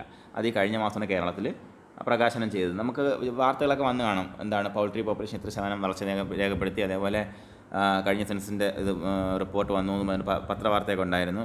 കന്നുകാലി കന്നുകാലി പോപ്പുലേഷനിലൊക്കെ, പശുവിൻ്റെ പോപ്പുലേഷനിലൊക്കെ വളർച്ച രേഖപ്പെടുത്തിയിട്ടുണ്ട്. അതാണ്, അതുകൊണ്ട് അത് നമുക്ക് വിടാം കേട്ടോ. അപ്പോൾ the total poultry in the country 2012 729.2 മില്യനാണ്. ആ സെൻസസിൻ്റെ പാർട്ടിലും പഠിപ്പിക്കും, ഇവിടെ പഠിപ്പിക്കും. ശ്രദ്ധിക്കുക, 729.2 million. Out of this 95% as foul. ഇതിൽ 95% ഫൗളാണ്, 3% ഡക്കാണ്, അതേപോലെ 2% ടർക്കിയും മറ്റ് പൗൾട്രികളും വരും. അതിനകത്ത് ഏതൊക്കെ വരും? ഗൂസ് വരാം, അതേപോലെ കാടക്കോഴി വരാം, അങ്ങനെയുള്ള സാധനങ്ങളൊക്കെ വരാം. ടർക്കി വരാം, അതെല്ലാം വരും ഈ 2%. ഓക്കെ. അപ്പോൾ the total poultry population India എന്ന് പറഞ്ഞാൽ എത്രയാണ്? 729.2 മില്യനാണ്. ശ്രദ്ധിക്കുക. ഇനി അതിൽ ഫൗൾ എത്രയാണെന്ന് വെച്ചാൽ 693 മില്യനും ഫൗള്, 24 മില്യൺ ഡക്ക്, ബാക്കിയുള്ളത് 12 മില്യൺ. ഇത് നമ്മളെ ഫസ്റ്റ് ചാപ്റ്ററിൽ പറയുന്നതാണ്. സെൻസസിൻ്റെ ഡാറ്റ തന്നെയാണ് കേട്ടോ. അത് ശ്രദ്ധിച്ച് വയ്ക്കുക. ഞാനിവിടെ അത് ചോദ്യങ്ങളാക്കുന്നില്ല. അത് സെൻസസിൻ്റെ പാർട്ട് വരുമ്പോൾ അത് ചോദ്യങ്ങളാക്കി ഉൾപ്പെടുത്തും. വേണമെങ്കിൽ നിങ്ങൾക്ക് ആ ചോദ്യം ഇവിടെ എഴുതി വെച്ച് ആൻസർ ചെയ്യാം കേട്ടോ. The poultry population is highest in Andhra Pradesh among the States of India in 2012. ആന്ധ്രാപ്രദേശാണ് 1ാം സ്ഥാനം പൗൾട്രി പോപ്പുലേഷനിൽ. ആന്ധ്ര, AP. ഉത്തർപ്രദേശല്ല, ആന്ധ്രാപ്രദേശ്. നമ്മുടെ അയൽ സംസ്ഥാനമായ ആന്ധ്രാപ്രദേശാണ് പൗൾട്രി പോപ്പുലേഷനിലെ ഹയസ്റ്റ് സ്ഥാനം. കേരളത്തിന് 8ാം സ്ഥാനമേ ഉള്ളൂ. എത്ര? 8ാമത്തെ സ്ഥാനം. 8ൻ്റെ പണി. കേരളത്തിന് 8ാമത്തെ സ്ഥാനമേ ഉള്ളൂ. ഏതും പ്രകാരം? 2012 ലൈഫ് സ്റ്റോക്ക് സെൻസസും പ്രകാരം കേരളത്തിന് 8ാം സ്ഥാനമേ ഉള്ളൂ. With a share of 3.33 of total poultry in India. എത്രയാണ്? 3.33. ഈ 3.33ൻ്റെ കഥയുണ്ട് കേട്ടോ. 3.33 പറഞ്ഞാൽ പിന്നെ തീരത്തില്ല. മനസ്സിലാവുന്നുണ്ടോ? അതായത് നിങ്ങൾ ഏതെങ്കിലും സംഖ്യ ഡിവൈഡ് ചെയ്യുമ്പോഴത്തേക്കും 3.3 കിട്ടിക്കഴിഞ്ഞാൽ പിന്നെ തീരത്തില്ല, അതിങ്ങനെ പൊയ്ക്കൊണ്ടേയിരിക്കും. ശ്രദ്ധിക്കുക, അതാണ് കേരളത്തിൻ്റെ ഷെയർ. നമുക്ക് മിക്കവാറും സംഖ്യകളെല്ലാം നമുക്ക് അംശമല്ല, ദശാംശം ഭാഗം കിട്ടിക്കഴിഞ്ഞാൽ നമുക്ക് എവിടെയെങ്കിലും ഫിനിഷ് ചെയ്യാം. എനിക്കത് ഫിനിഷ് ചെയ്യാൻ പറ്റും. 3.345 അങ്ങനെ പോയി. പക്ഷേ 3.3 അങ്ങനെ തീരത്തില്ല. ഞാൻ ഒന്ന് ഓർത്തിരിക്കാൻ വേണ്ടി പറഞ്ഞതാണ്. 3.33 എന്ത്? കേരളത്തിൻ്റെ ടോട്ടൽ ഷെയർ. എന്തിൻ്റെ? ഭാരതത്തിലുള്ള ടോട്ടൽ പൗൾട്രി പോപ്പുലേഷൻ്റെ 3.3%. 3.33% കേരളത്തിൻ്റെ ഷെയർ. 8ാം സ്ഥാനം. Okay. The total poultry population Kerala is 24.3 million numbers. 2012 ചിത്രമാണ് 24.3 മില്യനാണ് ഉള്ളത് കേരളത്തിൽ. The poultry population Kerala has Sean A growth of 54.8% in that of 2007. 2007 കൂടുതൽ നോക്കുമ്പോൾ 54.8% വളർച്ച രേഖപ്പെടുത്തി. എന്തിൻ്റെ കാര്യത്തിൽ? പൗൾട്രി പോപ്പുലേഷൻ്റെ കാര്യത്തിൽ 54.8% വളർച്ച രേഖപ്പെടുത്തി. അപ്പോൾ 2007 സെൻസസിനേക്കാളും ഇത്രയും വളർച്ച രേഖപ്പെടുത്തി എന്ന് 2012 കണക്കെടുത്തപ്പോൾ, ഈ കണക്കെടുത്തവർ നല്ലവണ്ണം കണക്കെടുത്തെന്ന് എനിക്ക് തോന്നുന്നത്. നല്ല കണക്കെടുത്ത് കാണും, അതുകൊണ്ടായിരിക്കും. അപ്പോൾ ഇനി 2014 വർഷത്തെ ബേസിക് ആയിട്ടുള്ള ആനിമൽ ഹസ്ബൻഡറി സ്റ്റാറ്റിസ്റ്റിക്സൂടെ പറഞ്ഞുകൊണ്ട് നമ്മൾ ഇവിടെ ഇത് അവസാനിപ്പിക്കുകയാണ്. ആനിമൽ ഹസ്ബൻഡറി സ്റ്റാറ്റിസ്റ്റിക്സ് വരുമ്പോഴത്തേക്കും അതിനകത്ത് പശുവിനെയൊന്നും പറയുന്നില്ല, കോഴി അങ്ങനെയുള്ള സംഭവങ്ങളെ പറയുന്നുള്ളൂ. കാരണം ഇവിടെ നമ്മളെ മെയിൻ വിഷയം കോഴിയാണല്ലോ. According to the basic animal husbandry and fishery statistics 2014, the total egg production in India 69,731 million number ആണ്. 69,731 മില്യനാണ് 2014 എന്ത് ടോട്ടൽ എഗ് പ്രൊഡക്ഷൻ. നമ്മൾ വിചാരിക്കും എന്താണ് ഇത് എങ്ങനെയാണ് മുട്ടയിൽ എണ്ണ കണക്കാക്കുക? ഇന്ന് നമ്മളെ വീട്ടിലുണ്ടായ മുട്ട ഒരു എണ്ണിയില്ലല്ലോ, നമ്മൾ നിന്ന് പോയില്ലേ എന്ന് വിചാരിക്കും. നമ്മൾ തിന്ന മുട്ട ഒരു എണ്ണിയും, അല്ലെങ്കിൽ ഇന്നലെ ഞാൻ 10 മുട്ട വെട്ടിച്ച് കളഞ്ഞല്ലോ, ഇത് കണക്കിൽ വന്നു എന്ന് വിചാരിക്കും. അതിനൊരു പ്രത്യേക രീതികളുണ്ട്. നമ്മൾ എക്കണോമിക്സ് ആൻഡ് സ്റ്റാറ്റിസ്റ്റിക്സിന് വകുപ്പുണ്ട് നമ്മുടെ ഇന്ത്യയിൽ. അതെല്ലായിടത്തും ഉള്ളതാണ് കേട്ടോ, എക്കണോമിക്സ് ആൻഡ് സ്റ്റാറ്റിസ്റ്റിക്സ്. നമ്മൾ GDP എന്നൊക്കെ കേട്ടിട്ടുണ്ടോ? GDP, ഗ്രോസ് ഡൊമസ്റ്റിക് പ്രൊഡക്ഷൻ എന്നൊക്കെ കേട്ടിട്ടുണ്ടോ?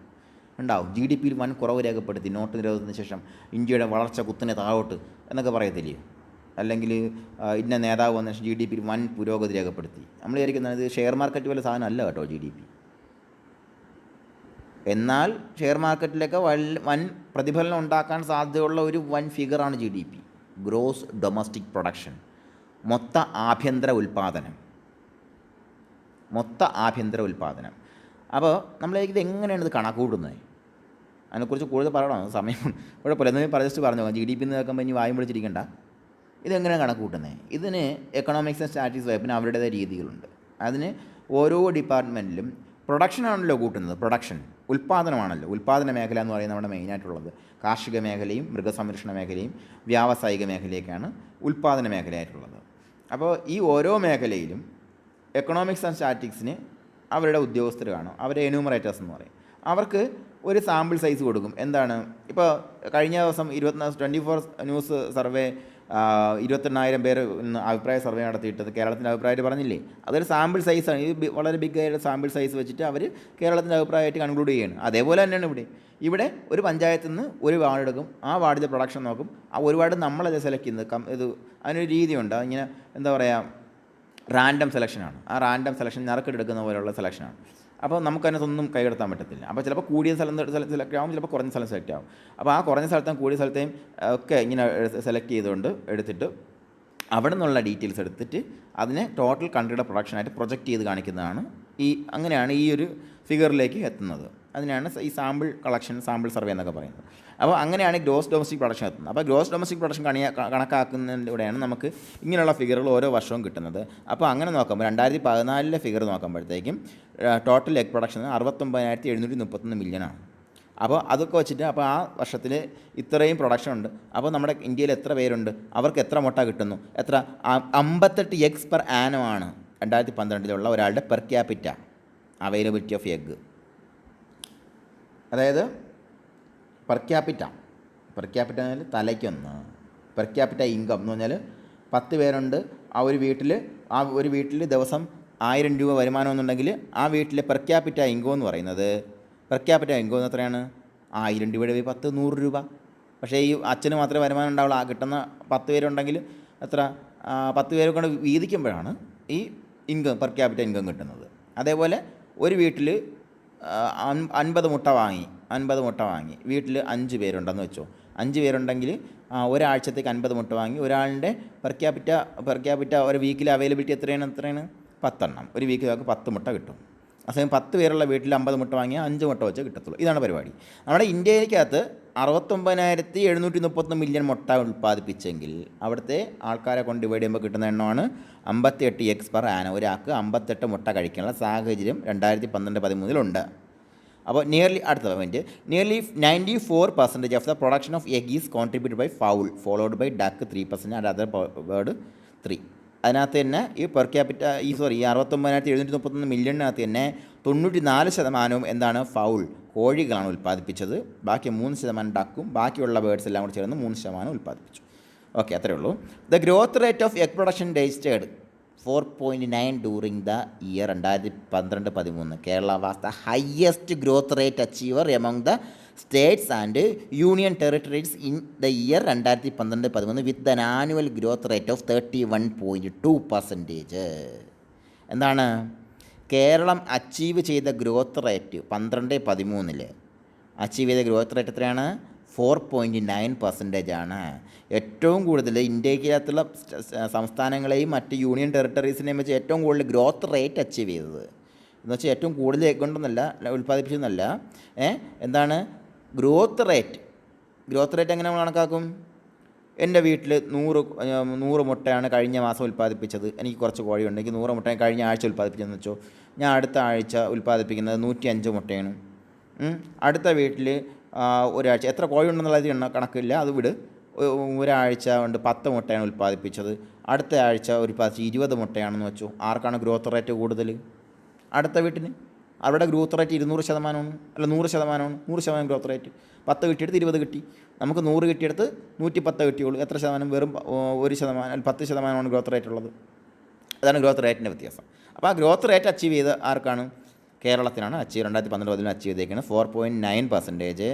ആനുവൽ ഗ്രോത്ത് റേറ്റ് എത്രയാണ്? 31.2% അച്ചീവ് ചെയ്തു. ആനുവൽ ഗ്രോത്ത് റേറ്റ് വരുമ്പോഴത്തേക്കും 31.2%. The largest producer of egg എന്ന് പറഞ്ഞാൽ ആന്ധ്രാപ്രദേശാണ്. അതുപോലെ 2012-13 ഏറ്റവും കൂടുതൽ മുട്ട ഉൽപ്പാദിപ്പിച്ച സംസ്ഥാനം എന്ന് ആന്ധ്രാപ്രദേശ് തന്നെയാണ്. നേരത്തെ നമ്മൾ ആന്ധ്രാപ്രദേശ് പറഞ്ഞിരുന്നു. Which producers 32% of the total egg production in the country. രാജ്യത്തെ 32% എഗ്ഗും ഉൽപ്പാദിപ്പിച്ചത് 2012-13 ഉൽപ്പാദിപ്പിച്ച ആരാണ്? ആന്ധ്രാപ്രദേശാണ്. എന്തുകൊണ്ടാണ് അവർക്ക് അങ്ങനെയൊക്കെ ഉൽപ്പാദിപ്പിക്കാൻ കഴിയുന്നത്? അത് തെറ്റായ കണക്കൊന്നുമില്ല, അത് കറക്റ്റായ കണക്കാണ്. അത് ഈ തമിഴ്നാട്, ആന്ധ്രാപ്രദേശ് അങ്ങനെയുള്ള സ്ഥലങ്ങളിൽ നമ്മുടെ കോഴിയുടെ തീറ്റ ഉണ്ടാക്കുന്ന റോ മെറ്റീരിയൽസിൻ്റെ അവൈലബിലിറ്റി വളരെ ഈസി ആയതുകൊണ്ട് അവർക്ക് വളരെ ഭംഗിയായിട്ട് ലെയർ ഫാമുകൾ നടത്താൻ പറ്റും. അതുകൊണ്ടാണ് നമുക്ക് വെള്ളമുട്ട ഇഷ്ടം പോലെ വരുന്നത്, 5 രൂപയ്ക്ക് ഇവിടെ കിട്ടുന്നത്. നമുക്കിവിടെ 5 രൂപയ്ക്ക് വെള്ളമുട്ട കിട്ടുമെങ്കിൽ അവർക്കിവിടെ എത്ര രൂപയ്ക്ക് കിട്ടുന്നത് ഉണ്ടാക്കുന്ന ആളിന്? അതാലോചിച്ച് നോക്ക്. അവിടെ നിന്ന് ഈ സാധനം കയറ്റി വിറ്റു, ഒരാൾ ഇടനിലക്കാരൻ കളക്ട് ചെയ്തു, പിന്നെ അത് ഇവിടെ വന്ന് ഹോൾസെയിലേഴ്സിലെത്തി. റീറ്റെയിലേഴ്സ് നമുക്ക് 5 രൂപയ്ക്ക് തരണമെങ്കിൽ എത്ര രൂപയ്ക്ക് അവിടെ കിട്ടുന്നത്? അപ്പോൾ 2-2.5 ആയിരിക്കും കിട്ടുന്നത്. മനസ്സിലായില്ലേ? എന്നാലും അവർക്ക് വളരെ എക്കണോമിക്കായിട്ട്, പക്ഷേ അവരൊക്കെ ഒരു മുട്ടയുടെ പേരിൽ 5 പൈസ 10 പൈസ ലാഭം കിട്ടിയാൽ മതി. 10,000 ലക്ഷക്കണക്കിന് മുട്ട ഉണ്ടാക്കുന്ന കഥ പോരെ? അതാണ് അതിൻ്റെ കണക്ക്. അപ്പോൾ അവർക്ക് അവിടെ എന്തുണ്ട്? ഇതിൻ്റെയൊക്കെ അവൈലബിലിറ്റി ഉണ്ട്. നമുക്കാണെങ്കിൽ എന്താണ് ഇവിടെ തീറ്റ നല്ല കാശാവും കോഴിത്തീറ്റ, ചുമ്മാ പറ്റുകയില്ല. കാശ് കൊടുത്ത് വാങ്ങിയേ പറ്റുള്ളൂ. അവിടെയും കാശ് കൊടുത്ത് വാങ്ങിയേ പറ്റുള്ളൂ. പക്ഷേ എന്താണ് അവിടെ വില കുറവായിരിക്കും. കാരണം എന്താണ്? ഇതിൻ്റെയൊക്കെ അവൈലബിലിറ്റി, ഇതിൻ്റെ റോ മെറ്റീരിയൽസിൻ്റെ അവൈലബിലിറ്റി കൂടുതലുള്ള സ്ഥലങ്ങളാണ് അവിടെയൊക്കെ. പിന്നെ അതേപോലെ സ്ഥലത്തിനൊന്നും വലിയ വിലയൊന്നുമില്ല. ഇഷ്ടംപോലെ സ്ഥലത്ത് അവർക്ക് ഫാമുകളൊക്കെ നടത്താൻ പറ്റും. അങ്ങനെയൊക്കെയുള്ള ഒരുപാട് ഓപ്പർച്യൂണിറ്റീസ് ഉണ്ട്. നമുക്കാണെങ്കിൽ ഇവിടെ ഏറ്റവും കൂടുതൽ ചെയ്യുന്നത് എന്താണ്? അടുക്കള പുറത്തെ കോഴി വളത്തിലാണ് ചെയ്യുന്നത്. എന്നാൽ കൂടിയും നമുക്കിവിടെ തീറ്റ കൊടുത്താൽ ലാഭം കിട്ടുമെന്ന് വെച്ചാൽ ലാഭം കിട്ടുകയൊക്കെ ചെയ്യും കേട്ടോ. ലാഭം കിട്ടുന്ന ആൾക്കാരൊക്കെ നമ്മുടെ സ്റ്റുഡൻസിനിടയ്ക്ക് തന്നെ ഉണ്ട്. അപ്പോൾ ലാഭം ഉണ്ടാക്കുന്ന ആൾക്കാരുണ്ട്. അപ്പോൾ അവരെ സംബന്ധിച്ച് അവർ ഈ കിട്ടുന്ന പൈസ, മുട്ട വിറ്റ് കിട്ടുന്ന പൈസ എടുത്ത് വേറൊരു കാര്യത്തിന് ചിലവാക്കത്തില്ല. അപ്പോഴവർക്കത് ലാഭമായിട്ട് തോന്നുന്നു. അവർ ഈ ബിസിനസ് വികസിപ്പിക്കാനും അവരൊക്കെ അതിൻ്റെ കയ്യിൽ വ്യക്തമായ കണക്കും കാര്യങ്ങളൊക്കെ ഉണ്ട്. പക്ഷേ നമ്മൾക്കിപ്പോൾ 10 കോഴി വീട്ടിൽ 100 കോഴി നമ്മുടെ വീട്ടിലുണ്ട്. 100 കോഴി ഉണ്ടെങ്കിൽ നമുക്ക് 80 മുട്ട 90 മുട്ട ദിവസം കിട്ടി. 90 കിട്ടത്തില്ല കേട്ടോ, 80 കിട്ടും. 80 മുട്ട നമുക്ക് ദിവസം കിട്ടി. നമ്മൾ 5 രൂപയ്ക്ക് 6 രൂപയ്ക്ക് മുട്ട വെച്ച് എത്ര കിട്ടും? 100 ആണെങ്കിൽ 600 രൂപ കിട്ടും, അല്ലയോ? 100 മുട്ട നമുക്ക് കിട്ടിയെന്ന് വെച്ചാൽ 5 രൂപ കിട്ടി, 500 രൂപ കിട്ടും. ഈ 500 രൂപ എടുത്തിട്ട് നമ്മൾ മറ്റ് വേറെ എന്തെങ്കിലും കാര്യത്തിനെ ചിലവാക്കി അങ്ങ് തീർത്ത് പോയി കഴിഞ്ഞാൽ പിന്നെ നമുക്ക് കോഴിക്ക് തീറ്റ അടിക്കാൻ കാശ് കാണത്തില്ല. അപ്പം അത് നഷ്ടമായിട്ട് തോന്നും. അത്രേ ഉള്ളൂ കാര്യം. നല്ലോണം ചെയ്യുന്ന ആൾക്കാർക്ക് ലാഭമാണ്. അപ്പോൾ ഞാൻ കാട് കയറിപ്പോയി. പെർ ക്യാപിറ്റ പറഞ്ഞു, വെസ്റ്റ് ബംഗാൾ പറഞ്ഞു, കേരളത്തിൻ്റെ ഗ്രോത്ത് റേറ്റിലാണ് നിൽക്കുന്നത്. കേരളത്തിൻ്റെ growth rate okay. Per capita എത്രയാണ്? ഗ്രോത്ത് റേറ്റ് കഴിഞ്ഞു കേട്ടോ, സോറി. West Bengal large. അടുത്ത വെസ്റ്റ് ബംഗാളാണ്. ഡക്ക് എഗ്ഗിൻ്റെ കാര്യം എടുത്തു കഴിഞ്ഞാൽ, താറാമുട്ടയുടെ കാര്യം എടുത്തു കഴിഞ്ഞാൽ വെസ്റ്റ് ബംഗാൾ, കൽക്കട്ട. മനസ്സിലായോ? ആരുടെ കൽക്കട്ട? കൽക്കട്ട നമ്മുടെ ബംഗാളി എന്ന് വിളിക്കത്തില്ലേ? ബംഗാളികൾ Calcutta. West Bengal is the largest producer of duck eggs in the country. Duck എഗ്ഗിൻ്റെ ലാർജസ്റ്റ് പ്രൊഡ്യൂസർ എന്ന് പറഞ്ഞാൽ വെസ്റ്റ് ബംഗാളാണ്. Okay. The per capita availability of eggs in Kerala is 63 eggs per annum. കേരളത്തിലുള്ള പെർ ക്യാപിറ്റ അവൈലബിലിറ്റി ശ്രദ്ധിക്കുക. 2012-13 63 എഗ്ഗാണ് ഒരാൾക്ക് കിട്ടുന്നത്. 63 എഗ്ഗ് കിട്ടത്തുള്ളൂ കേട്ടോ. അതാണ് ഇൻ ദ ഇയർ 2012-13. ഇതൊക്കെ എല്ലാം പോയിൻറ്റ്സാണ് കേട്ടോ. അതേപോലെ nearly 45% of the meat produced in India is contributed by poultry. അതായത് നമ്മുടെ ഇന്ത്യക്കകത്തുള്ള മീറ്റ് പ്രൊഡക്ഷൻ്റെ ആഭ്യന്തര മാംസ ഉൽപ്പാദനത്തിൻ്റെ 45% പൗൾട്രിയിൽ നിന്നാണ്. ഓക്കെ, ശ്രദ്ധിക്കുക. ഇന്ത്യയിലുള്ള ടോട്ടൽ ആഭ്യന്തര മാംസ ഉൽപ്പാദനത്തിൻ്റെ ടോട്ടൽ മീറ്റ് പ്രൊഡക്ഷൻ ഇൻ ഇന്ത്യയുടെ 45% പൗൾട്രിയിൽ നിന്നാണ്. പൗൾട്രിയിൽ നിന്ന് കോഴി മാത്രമല്ല കേട്ടോ, പൗൾട്രിയിൽ നിന്നാണ്. ഓക്കെ, ശ്രദ്ധിക്കുക. The meat production from poultry is highest in the state of Andhra Pradesh with 0.499 million tons per year. The meat production from poultry, ഏത് സംസ്ഥാനത്താണ് ഏറ്റവും കൂടുതൽ മീറ്റ് പ്രൊഡ്യൂസ് ചെയ്യുന്നത്? ആന്ധ്രാപ്രദേശിലാണ്. ഏറ്റവും കൂടുതൽ പൗൾട്രിയിൽ നിന്ന് മീറ്റ് പ്രൊഡ്യൂസ് ചെയ്യുന്നത് ആന്ധ്രാപ്രദേശിലാണ്. എത്രയാണ് പ്രൊഡക്ഷൻ? 0.499 million tons ആണ് ഒരു വർഷത്തിലുള്ളത്. അപ്പോൾ ഇത്രയാണുള്ളത്. ഈ ക്വസ്റ്റ്യൻസ് ഞാൻ നിങ്ങൾക്ക് നോക്കുക, ശ്രദ്ധിക്കുക. പണ്ടാണെങ്കിൽ യൂട്യൂബിൽ ഞാൻ ഈ ക്വസ്റ്റ്യൻസ് പറഞ്ഞു തരുമായിരുന്നു, നിങ്ങൾ എഴുതിയെടുക്കേണ്ടതുണ്ടായിരുന്നു. ഇനി നിങ്ങൾ എഴുതിയെടുക്കേണ്ടതില്ല. നിങ്ങൾക്ക് ഈ ക്ലാസ്സുകൾ ലഭ്യമാകുന്ന ആപ്ലിക്കേഷനിൽ ഈ നോട്ട് ഞാൻ അപ്ലോഡ് ചെയ്യുന്നതായിരിക്കും. അപ്പോൾ നിങ്ങൾക്ക് അതുവഴി ക്വസ്റ്റ്യൻ നോക്കാൻ പറ്റും, എന്നിട്ട് ആൻസർ ചെയ്യാൻ പറ്റും. ഓക്കെ, എല്ലാത്തിലും ഞാൻ ഈ ഓപ്ഷൻസ് ഉൾപ്പെടുത്തിയിട്ടില്ല. ഇനി വരുന്നത് നമുക്ക് ഈ ഓപ്ഷനുമായിട്ട് ഈ ഓപ്ഷനോട് കൂടിയുള്ള ചോദ്യങ്ങൾ ഞാൻ ടെലിഗ്രാമിൽ നിങ്ങളോട് ചോദിക്കും. അപ്പോൾ നിങ്ങൾക്കത് ടിക്ക് ചെയ്ത് ആൻസർ ചെയ്ത് പോകാം. ഇപ്പോൾ തന്നെ നമുക്ക് 42 ചോദ്യങ്ങളായി ഇതിനകത്ത് നിന്ന് തന്നെ. അപ്പോൾ അടുത്ത ഒരു ക്ലാസ് കൂടെ കഴിയുമ്പോഴത്തേക്കും നമുക്ക് ചോദ്യങ്ങൾ ഒന്ന് നിരത്തിയിട്ടുകൊണ്ട്, അതായത് 10-80 ചോദ്യങ്ങളാവുമായിരിക്കും എന്ന് തോന്നുന്നു. കുറച്ചുകൂടെ വലിയ ക്ലാസ് ആയിരിക്കും എടുക്കുന്നത്. ഇപ്പോൾ തന്നെ എത്ര സമയമായി? 1 മണിക്കൂറായല്ലേ? 45 ചോദ്യങ്ങൾ പഠിപ്പിക്കുന്ന സമയമായില്ലയോ? ആയെന്ന് തോന്നുന്നു. അപ്പോൾ ഈ ചോദ്യങ്ങൾ ഉൾപ്പെടുത്തിക്കൊണ്ട് നമ്മളൊരു ടെസ്റ്റ് നടത്തും. അപ്പോൾ ശ്രദ്ധിക്കുക, ഒറ്റക്കാര്യം നോക്കുക. നമ്മുടെ life stock management training help line ൻ്റെ 1ാമത്തെ ക്ലാസ് ഇവിടെ, അതായത് ഹെൽപ്പ് ലൈൻ്റെ പെയ്ഡായിട്ടുള്ള ക്രാഷ് കോഴ്സിൻ്റെ 1ാമത്തെ ക്ലാസ് ഇവിടെ സമാപിക്കുന്നു. അതിനകത്ത് നമ്മൾ 42 ചോദ്യങ്ങൾ കവർ ചെയ്തത്. അപ്പോൾ നമ്മുടെ ഈ ലൈഫ് സ്റ്റോക്കുമായിട്ട് ബന്ധപ്പെട്ടിറങ്ങിയിട്ടുള്ള ഏത് ക്വസ്റ്റ്യൻ ബാങ്ക് എടുത്ത് നോക്കിയാലും 3000 താഴെ ചോദ്യങ്ങളേ ഉള്ളൂ. അതിനകത്ത് 42 ചോദ്യങ്ങൾ നമ്മൾ കവർ ചെയ്ത് കഴിഞ്ഞിരിക്കുന്നു. നിങ്ങൾക്ക് ഇതിൻ്റെ ആൻസറുകൾ ഇപ്പോൾ അറിയാമെന്ന് ഞാൻ കരുതുന്നില്ല. കാരണം ഇതിനകത്ത് പല കാര്യങ്ങളും നമ്പേഴ്സാണുള്ളത്. ഈ നമ്പേഴ്സ് പലതും നമ്മൾ എഴുതി തന്നെ പഠിക്കേണ്ടി വരും, ടേബിളുകൾ ഉണ്ടാക്കേണ്ടി വരും. പക്ഷേ ടേബിളുകളൊക്കെ ഉണ്ടാക്കി നോക്കി പഠിക്കാനുള്ള സമയം കുറവാണ്. എന്നാൽ കൂടി നമുക്ക് just give it A try. നമുക്ക് 70 ദിവസം നമ്മുടെ മുമ്പേ ഉണ്ട്. ഒരു ട്രൈ അതിന് കൊടുക്കുക. ഞാൻ പറഞ്ഞ പോലെയുള്ള പാസീവ് സ്റ്റഡിക്കുള്ള സമയം ഇനി കുറവാണ്. അതുകൊണ്ട് കുറച്ച് പ്രാവശ്യം റിപ്പീറ്റ് എഴുതി പഠിക്കുക. അങ്ങനെ മാത്രമേ നമുക്ക് ഇപ്പോൾ ഇതിനകത്തുള്ള നമ്പറുകൾ ഹൃദയസ്ഥാക്കാൻ പറ്റത്തുള്ളൂ. കാണാതെ എഴുതണം, കാണാതെ എഴുതി തന്നെ പഠിക്കണം. Okay, just give it A try. നമ്മൾ ഈ ചാർട്ടുകൾ ഉണ്ടാക്കി നോക്കുക. മുകളിലുള്ള പല നമ്പറുകൾ ഉപയോഗിച്ച് ചാർട്ടുകൾ വേണമെങ്കിൽ എഴുതി ഒട്ടിച്ച് നോക്കുക. എന്ത് മേഖലയിലും എന്ത് തരത്തിലുള്ള പ്രവർത്തികൾ നമ്മൾ ചെയ്താലും ശരി തന്നെ ഈ 42 ചോദ്യങ്ങൾ നമ്മൾ പഠിച്ചെടുത്തിട്ടേ ഇന്നത്തെ ദിവസം നമ്മൾ ഉറങ്ങാവൂ. ഈ ഒരു തീരുമാനമായിരിക്കും നിങ്ങളുടെ ജീവിതത്തെ മാറ്റി മറിക്കാൻ പോകുന്ന വിപ്ലവകരമായ തീരുമാനം. ഇന്നലത്തെ എടുത്ത തീരുമാനമല്ല, നാളെ എടുക്കാൻ പോകുന്ന തീരുമാനമല്ല, നമ്മൾ ഇപ്പോൾ എടുക്കുന്ന തീരുമാനം. Okay, have A nice day dear.